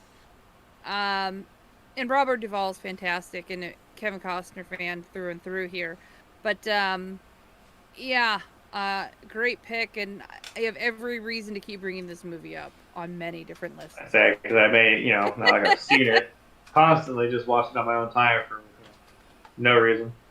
Mm-hmm. You gotta love their dynamic, man. I love Kevin Costner and Robert Duvall's dynamic in that movie, man. They kind of feel like a father and son almost. It's like you can feel that they really have known each other and worked together for 10 years when they signed in the movie. It's cool. Like they respect one another. They listen to each other. What I want to go about it. Movie poster, instead of being their faces, being yours and Frank's. That'd be great. Yeah, dude, you make it do that. Fucking, we'll sit there and smoke the cigars, eat a candy bar before we're gonna go fucking get in a gunfight. I'll have to put a movie poster that looks like that together. That'd be great, actually. Yeah, go get a hat. Actually, looking at this list, I feel kind of bad that I didn't go with some more westerns, because one of the staples of a good western is at least one really good gunfight. It's like you can't really have a western without a good one. So it is kind of odd now that I look at our list of movies that we didn't come up with more westerns. My last one is a western, so maybe there's some redemption. I didn't pick one western. Ooh, no, Jeremy, I didn't pick. You and I representing. Yeah, I didn't pick even one. So that's one of my favorites, and that's a damn good fucking. That's the way to end a movie, man. Yeah, I don't know why I didn't pick more westerns. I just kind of started going through some movies. It's like, oh yeah, that one was good. That was good. And I picked out 10 or 15 of them, and I was like, oh, okay, I'll whittle them down here and there. And I mostly because I grew up watching a lot of cop movies more than westerns. I didn't really start to appreciate the westerns until I got a little bit older. Maybe I kind of gravitate there a little bit quicker, but yeah, I mean that is one of the staples of good westerns is to have one or two really, really good, exciting gunfights. And maybe that's why. It's because I grew up watching a lot of westerns myself. I don't know. Maybe that's why. Yeah, so go check out Open Range, since Jeremy obviously has some weird fixation with this movie. He's brought it up about 3 or 4 times now. It's a good one to have a fixation on. I mentioned it's one of my dad's favorite movies. Me and him used to watch it all the time. It came on TV, or if it was, that was why. But you can't go wrong with Robert Duvall and Kevin Costner. Yeah. Those two guys just make good movies. That's all there is to it. Let's see. Now, the next one I'll bring up, I mean, Jeremy's going to love this, because this is one of those movies where there's 2 or 3 good shootouts in both versions, or both the original movie and the sequel that have come out so far, and I'm really excited to see what the third one's going to bring, and that's the Boondock Saints. I actually said that. See, that's one of my favorite movies, and I hate when I do that. I hold off on purpose. Someone else will say it, because I don't want to sound like a broken record. I know I've mentioned it before. See, that's why I didn't pick as many westerns, because I figured you guys would. Well, we'll know better next time. When we do a part 2 to this video, we'll know better.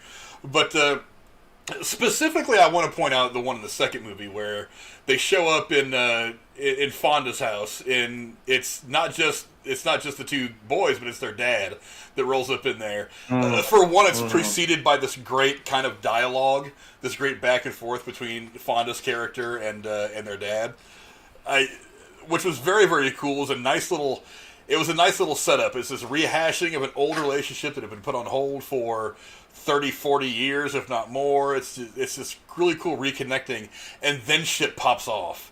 And it kind of cuts between the conversation and the two sons kind of getting ready for shit along with their little Mexican cohort. Between the prep work going on and stuff like that. I just thought it was really great tension building for the gunfight that was to come. And then when the gunfight starts, you get what this entire franchise has been excellent at, and that's killer gunplay. It's done so well throughout both these movies. I'm really excited to see what the third one's going to bring. Hopefully we'll be getting that soon. Because I know they kind of slow roll these Boondock Saints movies because they don't want to just make them to make them. They want them to be just right. They're a labor of love. They feel like they owe it to the hardcore fans of this series to give them a proper movie. I'm really, yes, like Jeremy, like me, like so many others, I'm really, really excited to eventually one day get the third one, especially after the way the second one ended. But, yeah. Cora, have you seen the Boondock Saints, either one of these movies? The first one, yes, not the second one. Well, the first one's got some killer gunfights as well. Yeah. Yes. In the movie poster in this one, I take back what I said before. This one would be a better one to put your faces on over. Yeah, we're just sitting there with the guns like up to our face. With the guns. Like, yeah. You guys should love that recreate poster. this and call it the Ohio Saints. I don't want to rip Ohio like that. It's okay. We do it anyway. Yeah, we may as well. But yeah, so Cora, what do you think of the gunfights in the first one? Because I don't want to say they're interchangeable, but they are very intense in both in this first two films. They're really done in a lot of the same style. What do you think of some of the gunfights that you saw in the first one? I like them. Maybe that's kind of why I haven't seen the second one, because it is so intense. And the there was a firefight. Sorry. And the actors, I forget what their names are, but they are very good at portraying these characters and making the you know what I'm saying when I say this. You can obviously tell in a movie where there's a lot of action and shootout scenes if the actor is really in the role well to reflect the character in it's believable that they're shooting and killing people and they're out there fighting for their life. These actors pull it off really well compared to, say, a lot of other action scenes with shootout scenes. Does that make sense what I'm saying? Yeah. Okay. All right. That's what I was. So yeah, this is way they make it way more believable than a lot of others do. Jeremy splooge all over this movie the way that we always do. Yeah. No, I mean, I guess the pinnacle one I would say from the first is obviously when they get into a fight with, they don't know it's their dad, but I mean, you know, it's him against the three of them, which is fucking wild. And yeah, it feels, I mean, it's in slow motion.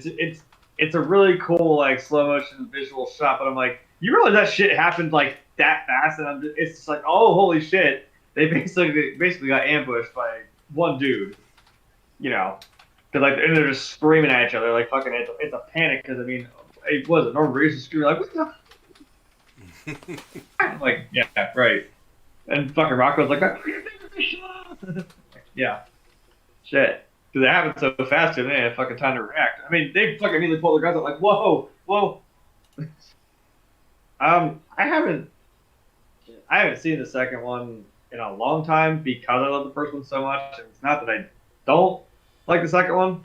I didn't see it as many times. But I mean, you're right. That I kind of was like, if you're gonna throw in another character, I appreciate the backstory on the dad, because the whole like mythos around the fucking dad in the first movie is just like, holy shit, what did this guy do? Like, good God. So seeing like the origin story of the dad and like kind of bringing this other guy into it, like these two were like cool, and then they had this parting of ways, and it all culminated back around. It was so well done. I usually don't like when you just throw a character and they're like, hey, this guy knew this guy the whole time. I'm like, dude, okay. I'm looking at you, Jurassic World 2. Hey. Did you know he worked with him the whole time? No. I love James Cromwell, but like, no, you did not just throw him in my face and then just tell him off. Fuck you.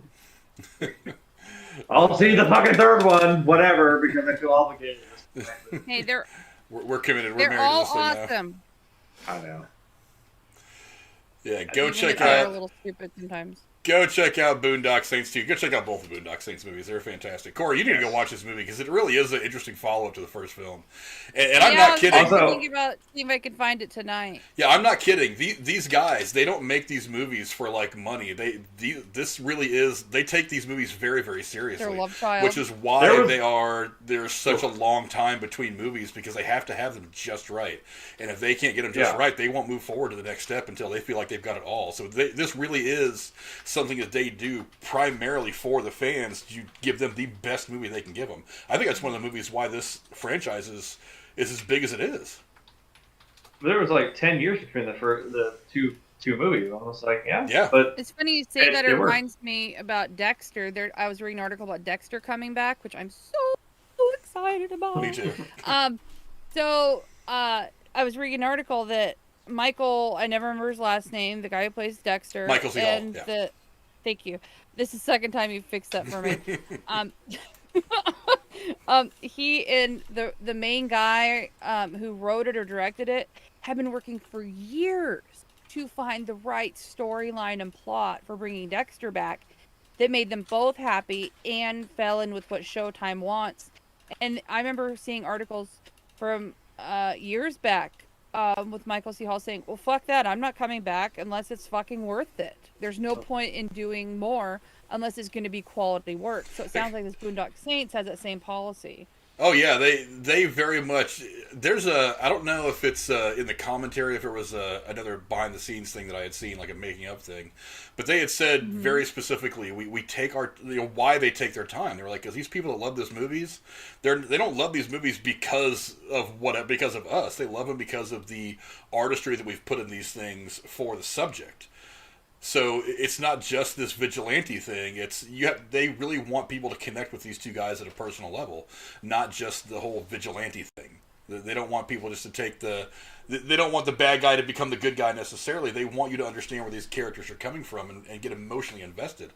And the first film does that by leaps and bounds. The second film also does it at a very, very high level. Even though it's a little bit more big budget, a little more flashy Hollywood, they still manage to make it a very true to the first film and to the characters. Here a little bit when they kill Rocco. Spoiler alert. But yeah, spoiler alert. I knew it was coming, and I'm just like, no, come on, dude. I mean, come on though. You gotta love his dialogue in the fucking second movie. Like in the second, you just wanted to have. I love it. That's hard men doing hard shit. That gives me a hard on. Not like in a gay way though. Not a gay way though. not gay though. Duke fucking Wayne. Duke fucking Wayne. Yeah. Corey, you've got to see the second one. Watch the first one, then watch the second one. Sit down take a Saturday. Yeah. Take a Saturday, cuddle up next to the dog, and just watch the first one and the second one. I think they're fantastic. But, I was thinking about watching them back to back. Let's go to the chat real quick and see what some of you guys are saying. Let's see. Preferred to Hobbit says Leon the Professional, the apartment raid scene. That whole movie is wildly underrated. Gene Reno is really, really good. Bad Boys is a good shootout. Just can't remember which one was the best. I don't know. That movie's got 3 or 4 each a movie that are actually kind of exciting. Let's see. Dragged Across Concrete, Bifford to Hobbit says the bank robbing scene. I don't think I've heard of that movie. I can't say I've heard of that. You need to talk to this guy. He's got a lot of these movies that we have not fucking heard of. I know. I'm like, what? I know, man. I'm hoping you're subscribed and you're going to be around here a lot because you're bringing in some serious shit that's making me make lists. Let's see. Chris Skywalker says he's lost, can only think of action scenes instead of shootouts. Well, sometimes they're one and the same. They're kind of one and the same. He also says, don't forget the good, bad, and the ugly. Yeah, another Western. Westerns have great shootouts. That's one of the staples of a good Western. Preferred to Hobbit also says Star Wars A Good Hope. The Darth Vader storming the princess's ship. What are you saying, Jeremy? Yeah. No, I'm sorry. I was going to, like, when he said good, the bad, and the ugly, I was going to say, like, dude, the fucking beginning of not necessarily a shootout, but the beginning of Dirty Harry, man. I mean, fucking when he just goes out and shoots that fucking car. I'm like, damn. Yeah, Beersy says, Beersy also says, you know what, let's throw heat in there. We'll get that in a second, I think. Okay. I'm glad you said that, because I'm like, I had it as honorable mention, I'm like, frankly, no, you know I put that on my list. There was a reason I was saving that for last. Thank you. Preferred to Hobbit actually brings up one of my favorite movies, Angels with Dirty Faces from 1938, the gangster film with James Cagney. Isn't that the movie in Home Alone? No. That movie in Home Alone is actually a made-up movie. Keep the change, you filthy animal. Actually, I think the name of that movie is Angels with Filthy Souls. And then in the sequel, the movie is... that's why and then the sequel, it's called Angels with Filthier Souls. They kind of poked fun at it being a sequel in and of itself. But yes, I actually have a bootleg copy of that on DVD, and I watch it from time to time. That is a very good movie. I think I've brought it up on this channel at least one other time. One time, yeah. That's a fantastic film.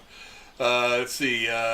Preferred to Hobbit also brings up Black Hawk Down, heading to the crash site scene. Oh yeah, that entire movie's got so many good gunfights. And again, military movies by and large, one of the staples of a good military movie is a fantastic gunfight. You're actually going to hear, I think you're going to hear Jeremy talk about one here in just a minute. But, yeah, so Preferred to Hobbit, I mean, I'm glad you're around. You're bringing us some good movies, man, so I hope you come back around. Let's go. Let's see. I've got, what do I have? One more? No, I think we're back to Cora now, aren't we? Cora. Down to our last round. Cora, what's the last one you want to talk about? I saved the best for last. This is my Western. This is my serious pick, okay? No Country for Old Men. It's a stunning movie all around. It's a great Western and has stunning acting choices. Now, this isn't a traditional shootout. Both Javier Bardem and Josh Brolin, I forget their characters' names are. I think Josh Brolin has a girl name as a guy's name is Spacey or something. I forget what it is. Boy named Sue. They're shooting. So this is the background of it. Josh Brolin is just an everyday guy who comes across a bunch of money in a case, kind of Fargo style. And he doesn't realize there's a tracking device in it. Now, this is set in the 80s, I believe, or the 70s. So this is like old school transponder style tracker where you have to have the thing that goes beep beep, kind of like from Star Trek show with the little baby Yoda with Mandalorian, with the little beep beep beep beep, yeah, just like that. And so Javier Bardem, I forget how to say his name, is an assassin. And I mean, when I say assassin, I mean like he's textbook like fucking badass. You don't fuck with this guy. You don't ever want to meet this guy. You don't ever want him to know you exist kind of assassin. And he has these unique weapons. He carries around an oxygen tank with a little attachment on it, and he knocks out door locks with it and kills people with it, and he doesn't always use a gun anyways. So he's tracking the money. And he's going after Josh Brolin's character. And Josh Brolin is hiding out in a hotel room, and he knows he's being hunted, but he doesn't realize how the guy's tracking him. And he's sitting on the bed, and he literally finds a tracking device in a stack of money with like several of the bills cut out to fit the tracking device inside. And he sets it on the nightstand. It's dark outside, and it's dark in the room he's in, and he sees the light from the hallway under the door of the room. It's one of those hotels where you're inside, you have to go in a lobby, anyways. And all of a sudden, he hears somebody walking down the hallway, and the lights go out. And he's like, shit, the guy's here. So he leaves the tracking device on the nightstand, jumps out a window, and right before then, Javier Bardem's character shoots through the door, misses him. So basically, he's on the run. Now, they're chasing each other, and they're shooting at each other. Mostly Josh Brolin trying to get away, but at some point he turns around and he tries to get Javier Bardem so he can, not be chased anymore. But they're never in the same frame at the same time. I've never seen that in a shootout, and it's very silent and chilling. There's no music. There's no background noise except for, whether they're landing on a dumpster, breaking through a window. And then at one point, there's only one other person, including the guy working in the lobby who gets killed. There's a guy who pulls up in his truck. It's dead in the middle of the night in this western town. And the guy ends up dying. But it's just, they're shooting at each other. It's both of them walk away to, fight another battle later on in the movie. But it starts in a hotel room, ends in the street, and it's fucking, Josh Brolin does get shot in this sequence, but fucking fantastic cinematography, writing, everything. And they don't, I can't convey how chilling and cool this shootout is, because they're never in the same scene. You don't see them looking at each other. You don't see them standing near each other. But it's very cat and mouse, methodical and suggestive, with dark rooms, night skies, and it's just one of the most unforgettable shootout scenes or action sequences in a movie I have ever seen. So, there you go.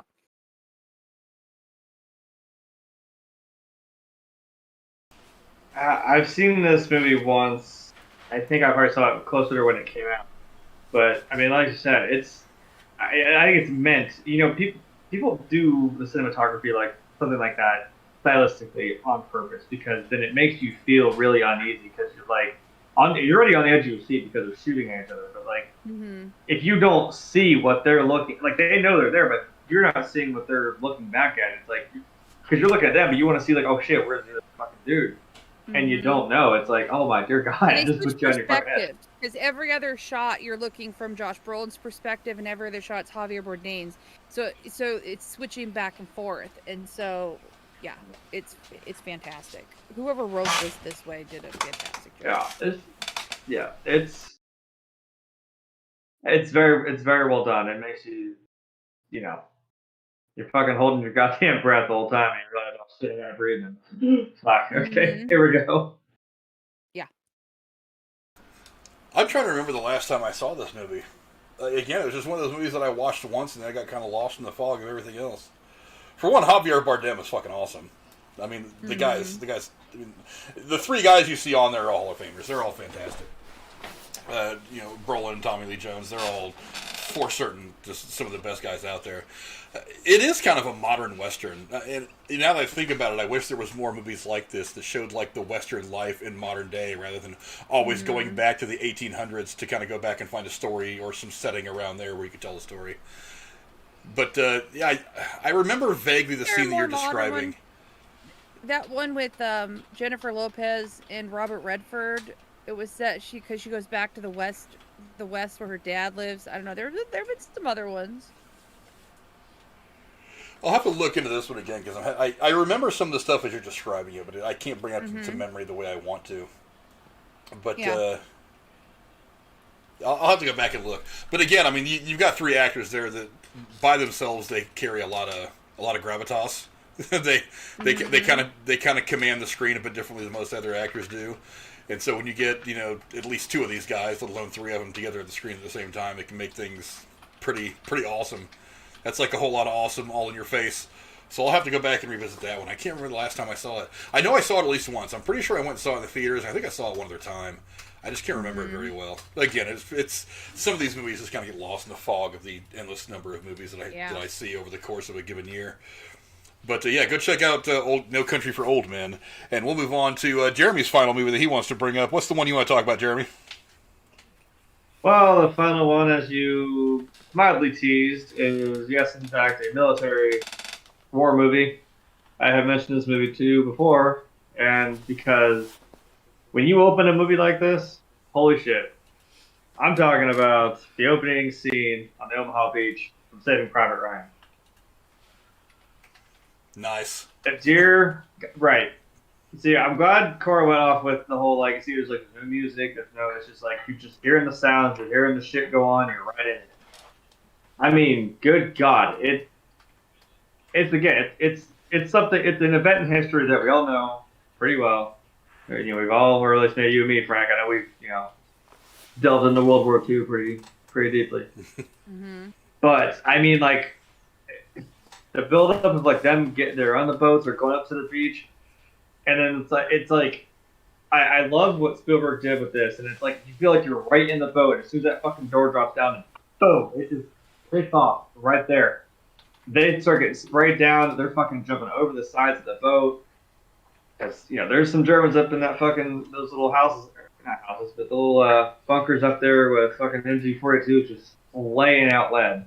I mean, talk about literally and also figuratively fighting an uphill battle. I mean, someone who's already dug themselves into this fucking beach, you're just trying to get on it.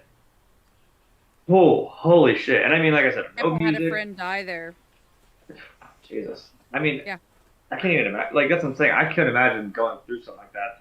And this, I mean, that shot of Tom Hanks when he finally gets up on the beach, the water's splashing into his face, and it's laced with blood, toots come down his face. He's having that that ringing tone in his ears, and he's just kind of zoned out. It's dude, can you imagine what this shit does to people? I mean, good God.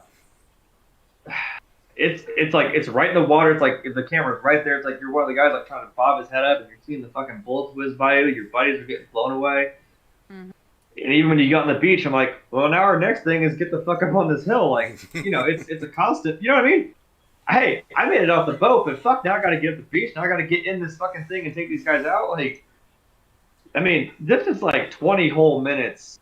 It's on like YouTube, and if you just want to watch if you just watch anything in this movie, this is how this shit opens, well, so to speak. It's the cemetery scene, but then right into this.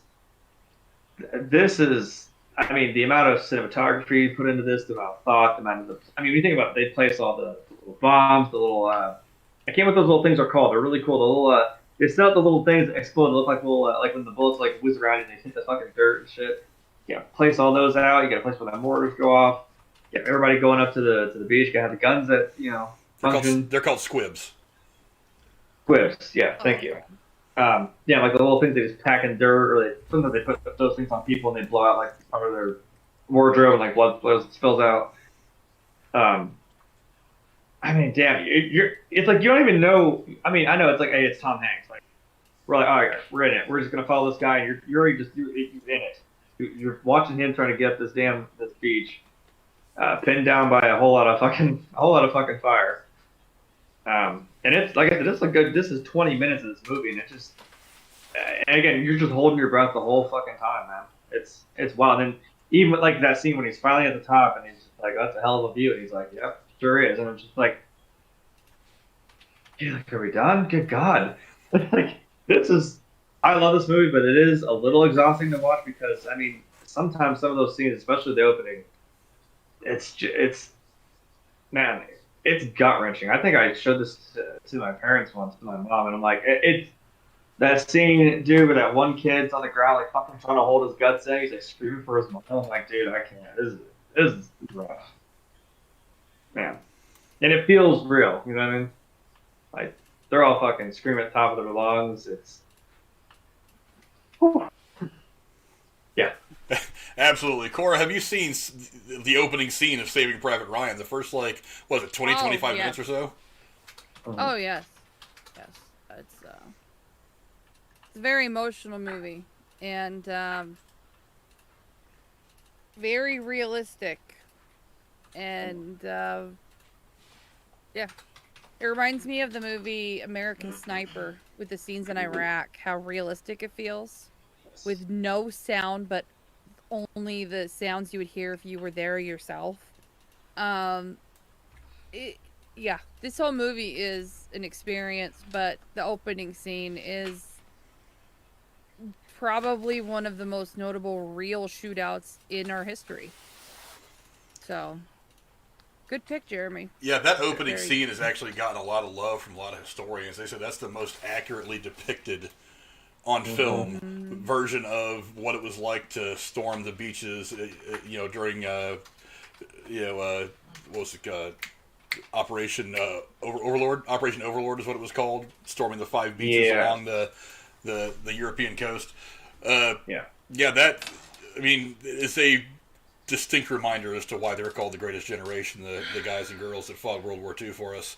You had to have gigantic balls made of pure titanium to even try that shit. But also, and you were right, cinematically, I mean, come on, it's Steven Spielberg. The guy, even when he half-asses it, he makes better movies than probably 95% of the people in Hollywood today anyway. He's taken the World War II stuff very, very seriously, and he's taken his period pieces as a whole very seriously. I mean, like Road to Perdition and stuff like that, some of the stuff that he's done is also very, very good. There's a reason why they call it Spielberg's War, because he's done that so many times. He does it right. Like it wasn't his didn't his dad serve in World War II? I think. Or was it his family had some kind of a connection. I've heard it. I don't remember exactly. But I've heard it. I want to say it was his dad, but I'm like, it's more personal for him. It's like I feel like it's actual, like a true labor of love. Like he wants to put this story out here. Like I said, it's a dreading feeling. Like I'm like, when you look back and you read about it, it's like but you gotta understand what was. Jesus Christ, what that had to feel like. You're really pushing a fucking rock uphill, man. And I'm like, that's what I'm saying. If we had not done that, I'm like, we're lucky, we even got fucking into Normandy in the first place. But I'm like, if we had not gotten in there and gotten our fucking foot in the door, no, probably would have been bad. That's what started turning it around when we finally got into Europe. Agreed. Yeah, I think it's a testament to Spielberg, how he wanted to show the most realistic interpretation of what actually happened on the beaches. It didn't hold back. Yeah, because most war movies, especially you go back to the older ones from like the 50s and 60s, where you had like John Wayne and some of these guys trying to make the war movies. You heard the bullets, you saw a bunch of guys running, but it wasn't as visual, so you don't get the full effect as to what it was like to actually storm the beaches that day. This one gives you the full effect. I mean, you get it all.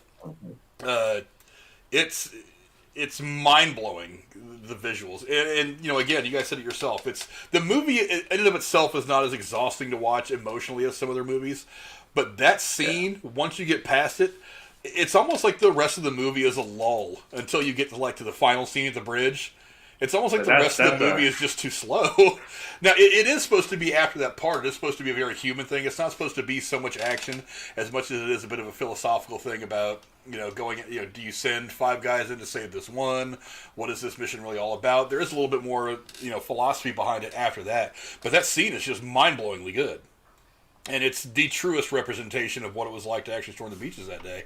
And that's not me saying it. It's a bunch of historians that have said that. That is how it looked. That is how it probably felt. Mm-hmm. That was the sight and the sounds. That was all of it. And no other war movie has ever put it out there the way that Spielberg put it out there in this movie. I love the way that fucking last... I mean, it's like, we're not technically even into the Private Ryan part yet. It's like that last shot when they go over the beach. I mean, you see the bag that says... But, like, just that... I mean, I think that's the slight... the music starts to cut in. And I'm like, just the beat... I'm like, it's like, shit still goes on. Like, life goes on. Nature goes on. The beach is still, like, washing it out. It's just fucking soaked with blood. I'm like, dear God, man. There's just bodies laying all over the fucking beach. Yeah. Oh, let's see. Before the Hobbit is still putting in a whole bunch of really good movies. He said Black Hawk Down earlier. What else did he say? He said District... Is that B-13? District B-13. I have never heard of that. It's an English dub. It's free on Tube TV. I don't have Tube TV. It's just super violent. Super violent can lead to some pretty cool shootouts. So I may have to... I don't have Tube TV, but I'm sure I can find some clips of it somewhere. I'll have to go check that one out as well. But yeah, thanks to Before the Hobbit for being so active in the chat today, giving us so many other movies to look at. Well, I mean, Star Wars we've already seen, but so many other really good movies. And Black Hawk Down we've seen. I actually have that on DVD. But good movie. Yeah, that's another one that you guys should go check out as well. Is District B-13, and let us know what you think of that one. But that is Saving Private Ryan, and guess that leaves me with the only one left, huh? I wonder what it could be. I wonder what it could be. Don't let me down. I'm not going to let you down. This is widely regarded as the best shootout ever on film. And look, I believe it. It's the mere length of this is insane. I mean, it's scary to think that you could just be bebopping down the road one day in Southern California and these 3 guys, come running out of a bank with... Did you just say you could be bebopping? Yeah, bebopping down the road, man. Fuck yeah. You're just bebopping down the road, and all of a sudden these guys come run out of a bank with a couple of big duffel bags full of cash and some LMGs, and they're ready to go to work. And that whole fight scene, that whole gunfight is amazing. And it is really cool because it's a running gunfight. It isn't just these guys post up behind cover and are shooting back and forth at each other until somebody gets shot. It is, I mean, are you guys familiar with the North Hollywood shootout that happened back in the 90s? Yeah. Sounds very familiar. There's some documentaries you can see of it on YouTube, I think. There's actually several I think you can find on YouTube. I've watched 1 or 2 of them. But... It is kind of like that. It was just these guys go off in separate directions, and you're trying to follow 3 different gunfights at the same time. So you're following Tom Sizemore over here. You're following Val Kilmer and De Niro over here. And these guys there's a couple of different gunfights going on. And it's the chaos of this happening on a busy LA street. They've got all this money they're trying to get. They're trying to get away with. It is one of the best gunfights. Look, Michael Mann makes some of the best movies. I mean, he absolutely does. They are gritty. They are grounded. They are the ones that actually can happen in real life. Most of the stuff in movies, it's all really stylized. It's not really how it's going to go if that kind of thing ever happens in real life. But no shit, this is one of the gunfights that you could find yourself walking down the street anywhere one day and something like this pop off. If you get 3 guys that are brazen enough for something like this to happen. And in this world, there are a few people that are brazen enough, I would imagine, to do something absolutely stupid, just like they were doing here. But this is, by and large, considered the best gunfight in film history by a lot of people. Jeremy, I know that me and you know this movie like the back of our hands. What do you think of the gunfight in Heat? Shit, like you said, I mean, it's like it's jarring because it's like, yeah, if you were just going about your fucking day and all of a sudden, like, these three motherfuckers walk out, like you said, fucking just strapped to the nines, strapped with cash, and they fucking start going and ram on shit, and like you said, they're not just, trading, they're fucking moving, they're fucking taking off, dude. I mean, holy shit. It feels chaotic, and it's like, I don't know, it feels desperate, but it's like, man, they're just trying to fucking push this shit out and get fucking going. And that's the whole thing fucking De Niro said, right? He's like, and then fucking he comes around the corner, like, you gotta make a goddamn decision like that. I'm like, damn. I think I saw somewhere they said that there's a tactical reload that fucking Val Kilmer does, and I think they said they like show that to people to train, like that. That is how you fucking do it. You just unload that M4, Air-14, boom, knocks it out, puts it in, boom, just keeps going. I'm like, you blink and you fucking miss him doing it. But you reload that M4 like a boss. Yeah, that was some seriously good gunplay in that movie. This is one of my top 5 films ever. My top 5 favorite films of all time. Corey, have you seen the movie Heat? I have, but I honestly don't remember anything about it. Really? You might need to watch it again. Are you sure you watched Heat? Did you really watch it? Was there another movie called Heat? Years ago. I was married to my first husband. That should tell you something. And I've been divorced for over 10 years. So, yeah, I'll have to pop that in. Maybe that's the one I'll watch tonight. Yeah, me and my friend Jay Cuff, we actually did a retro review of this movie. You guys can go back and check that out in our retro movie reviews. Ooh, I'll watch the movie and I'll look for it. It is. Is it on this channel? Yeah, it's in the retro movie reviews playlist. You can find it in there somewhere. Cool. But I will. But yeah, this movie is phenomenal at so many levels. It's gritty, it's grounded, and the shoot. There's actually one of the things that's interesting, and I guess I'll go into like an honorable mention kind of mode to talk about this, is the final scene where it's just De Niro and Pacino, and they're on the flight line of the airport. De Niro has gotten away, Pacino's chasing him, and it's just those two. One of the most interesting things about that scene is there's only really, like, what, Jeremy, 4 shots fired the whole time? It's not a shootout as much as it is just this weird kind of cat and mouse. They're in this weird maze kind of a thing. Power game. Yeah, it builds so much tension without really shooting a weapon. That I thought was very well done. And then of course you have that moment where it all comes together. They each fire the one shot. And of course it ends the way it ends. I don't want to spoil it for you guys, but you can go watch it. But yeah, that scene right there for not being watch a movie anyway. Yeah, for not having a whole lot of shots fired is also in and of itself a very good shootout because of the lack of gunfire. It just builds so much tension because these guys are looking around. I mean, how many times have they actually said, like, have you ever really seen, Pacino and De Niro in the same fucking scene together? And I'm like, when they're talking in the diner, they're like, when you see this, it's just like, god damn, these two guys. I mean, it's something you want to see. It's a fucking wet dream for everybody who fucking loves movies, man. It's like, these two guys on screen carry enough weight as it is, especially from their characters in the movie. Like, Jesus, man. You know, it boils over into that whole thing in the airport. Yeah, and there is a very emotional thing about this movie as well, especially between Val Kilmer's character and his wife, played by crazy lady. What's her name? Why am I drawing a blank on names? God, I'm getting old. I'm getting forgetful. Judd, Ashley Judd. Oh, yeah. I was Judd is all I had to remember. Remember her mom and her sister are the ones that sing in that country group.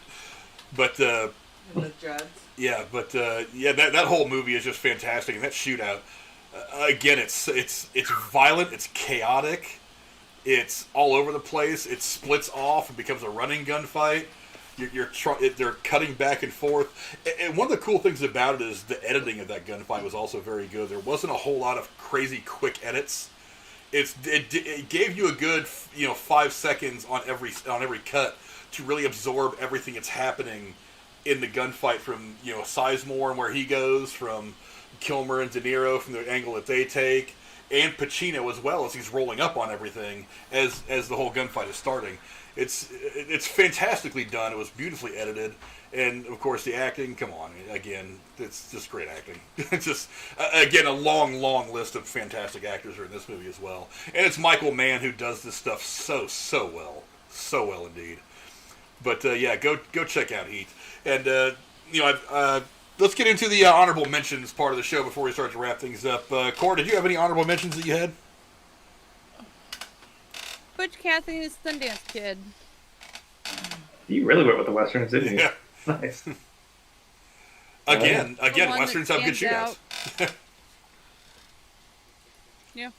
I was going to say The Matrix, but Jeremy covered that. Thank you.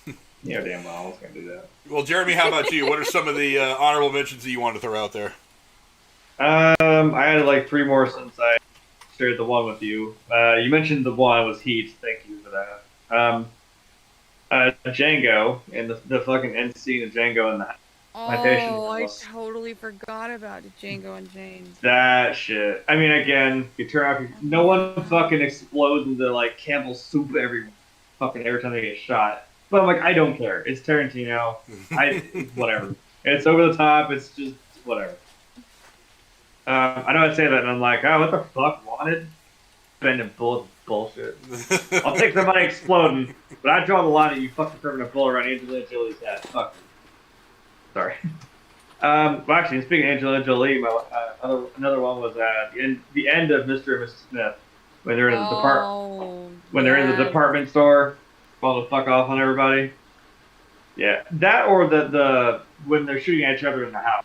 That was the one I was going with when they're trying to kill each other. That was pretty fun. Yeah. I made a meme about that actually, about the two different scenes. You and your girlfriend should dress up like them for Halloween one year. That'd be epic. I could not hope to ever look half as good as Brad Pitt, but I mean, you get the right outfit and you guys have fun with it. I mean, do the fucking when the house blew up, just get the rain boots and the fucking shirt. Like, yeah. just do that one specifically because it's like that one work. Yep. And my last one, which was actually my honorable mention, the one I mentioned to Frank, and I hate to cop out and just say the entirety of John Wick. I'm not even gonna every movie of John Wick. I don't fucking care. It's all goddamn beautiful because it was all done with. See, because this is why it's good because it was done directed by a stunt performer. So I'm like, you have that mindset. You're not just a director making a movie. You're like that's a stunt the whole coordinator. show in itself, isn't it? In your opinion, the John Wick movies, like it is like it's just like a long continuation. I mean, this shit only happens within like a week or two. The events of this movie. I mean, shit. Wow. If you really think about it, it's only probably been a few weeks during the whole movie. But like you were talking earlier about the guns, the shots being coordinated to the music. I think it's the second one when he's in there. It is choreographed to it. And he's chasing the guy that ends up being in the basement? No, that's the first one. If I was going to pick one, I think that would be one of my favorites of the nightclub. Gotcha. That was wild. No, it's in the second one when after Lawrence Fishburne gives him the 1911, it's got 7 shots. It's in that scene when he's going through that art museum when he gets the dude that told him to put the hit out on his sister. Mm-hmm. It's like it's choreographed to the music, and it just feels I know it's all pretty and choreographed, and I'm like, but it is just kind of raw and interesting. I love, like, there are reloads. It's done on purpose. The way it's done, like the way he holds up close like this, what you're supposed to when you're close. In the nightclub scene, he does do that. He's walking like this, real close, and then we see him go. There's a guy over there. He actually goes out like this, like to purposely like aim at a guy further away. It's all thought of, and that's what I appreciate about those movies. And it's Keanu Reeves, our resident Jesus of the internet. Well, you've all seen the training videos that he goes through to do the John Wick stuff, so yeah, he's paying attention to detail about how to hold the weapon and stuff like that. One of the things I always tell people all the time: awesome. don't go around the corner leading with your gun. They're going to see your gun. They're going to hit out your hand, and you're screwed. Keep your gun close in your chest, exactly the way John Wick does it. Poke around with your head. Never poke around at the same level twice. You're going to be too easy of a target, but. That's just me. That's why you don't want to break into my house. No. Anybody who breaks into your house, they're asking for it. Yeah. I'm gonna kill you slow. and that's why I appreciate Keanu Reeves. And watch some of those videos. I love that I know he knows how to do that. That's what's fucking awesome. And I respect him for that. Like one of my favorite people in the world. Period. Talking about Keanu Reeves. But I love how he just like a boss, just runs this fucking course, and then he's just like a soft-spoken dude. He just like, well, that was pretty cool. He's like, oh, that was fun. What is this guy? I love it. Like he had his hand like wrapped up in one of them. He shot it, and she was like, oh, it was like this.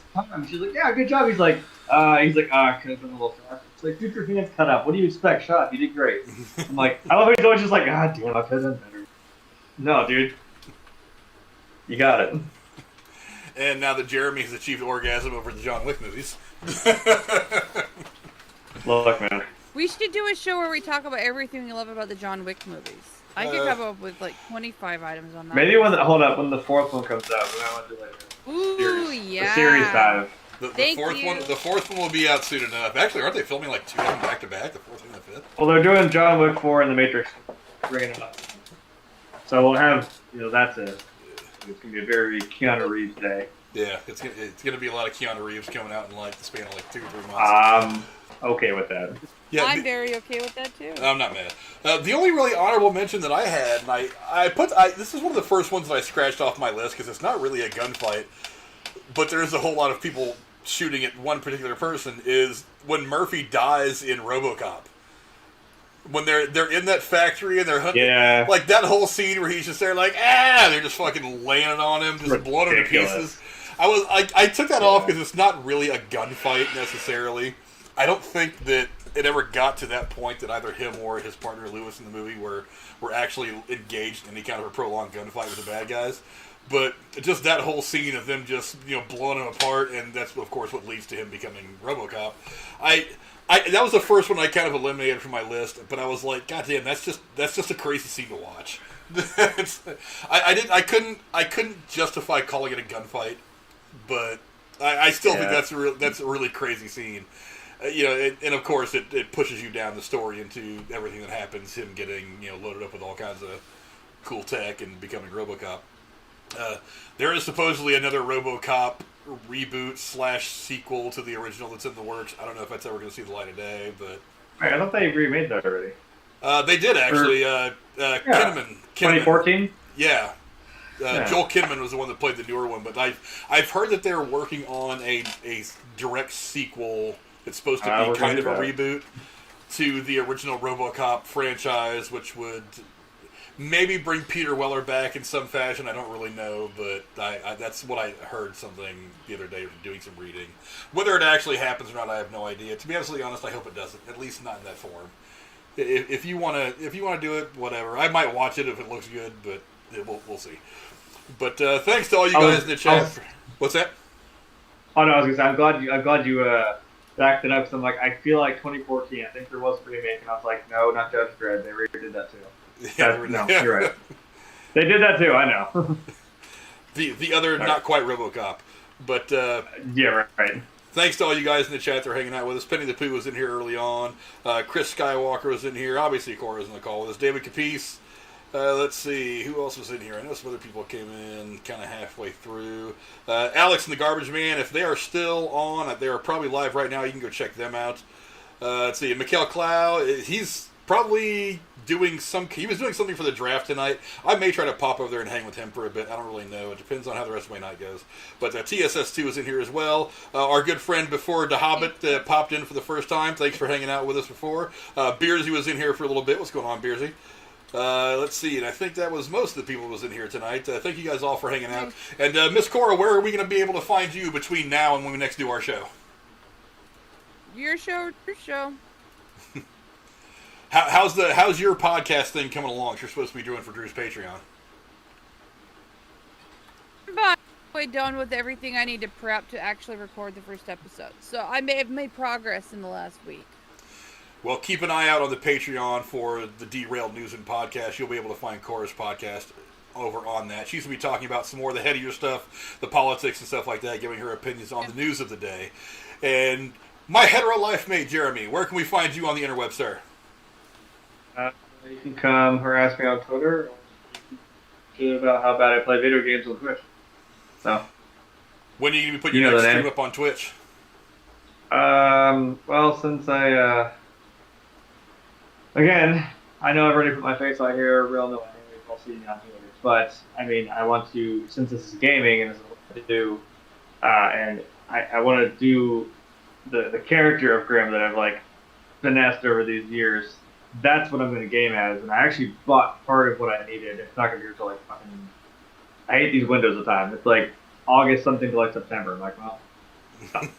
But... It will be there between now and the end of the world. Yeah, I'm like, I'll still do stuff, and I'm just saying, it's just... If this took off, I'm saying, I'd rather be in that position than people that don't even know things. But, simple searching around would very easily expose it, but then maybe it's too late at that point. So, you know... That made no sense, but it made sense to me. So. Well, it will make sense to you, too, as well, if you guys go check him out over on his Twitch. You can find all of his stuff and Cora's contact stuff as well in the description down below. Thank you guys for coming and hanging out with us. We will be back, let's see, I don't think we're going to be doing anything Monday. I was going to try to do a what was it, Snake Eyes review, but God, that movie's just getting killed. It's not doing well at all. So, I think we should do with that movie what we did with Space Jam. Absolutely nothing. Yeah, I don't know. I keep wanting to give it a chance because I was a big fan of G.I. Joe back when I was a kid. But God, this movie's just getting destroyed. So I don't know. Well, because it says like G.I. Joe Origins, and I'm like, oh, I feel like that means they have a plan in place. Like, hey, let's do this character, this character. I'm like, their plan right now should be to take all the scripts that they have for the continuing G.I. Joe stuff and burning them. And yeah, because I'm like, this sounds like a X-Men Origins Wolverine. I'm like, yeah, we started to do something, and then we're like, we shouldn't have done that. It didn't happen. This was not... Well, they at least righted the ship with Wolverine. It took him a couple of movies, but they kind of got it together. I don't see them getting it together with this G.I. Joe stuff. I'm like, I'm not going to be mad about seeing Hugh Jackman play. I mean, it could be a shit show movie like that. I know it's all because everyone's all fucking fucker about this. Speaking of the fucking point of the movie.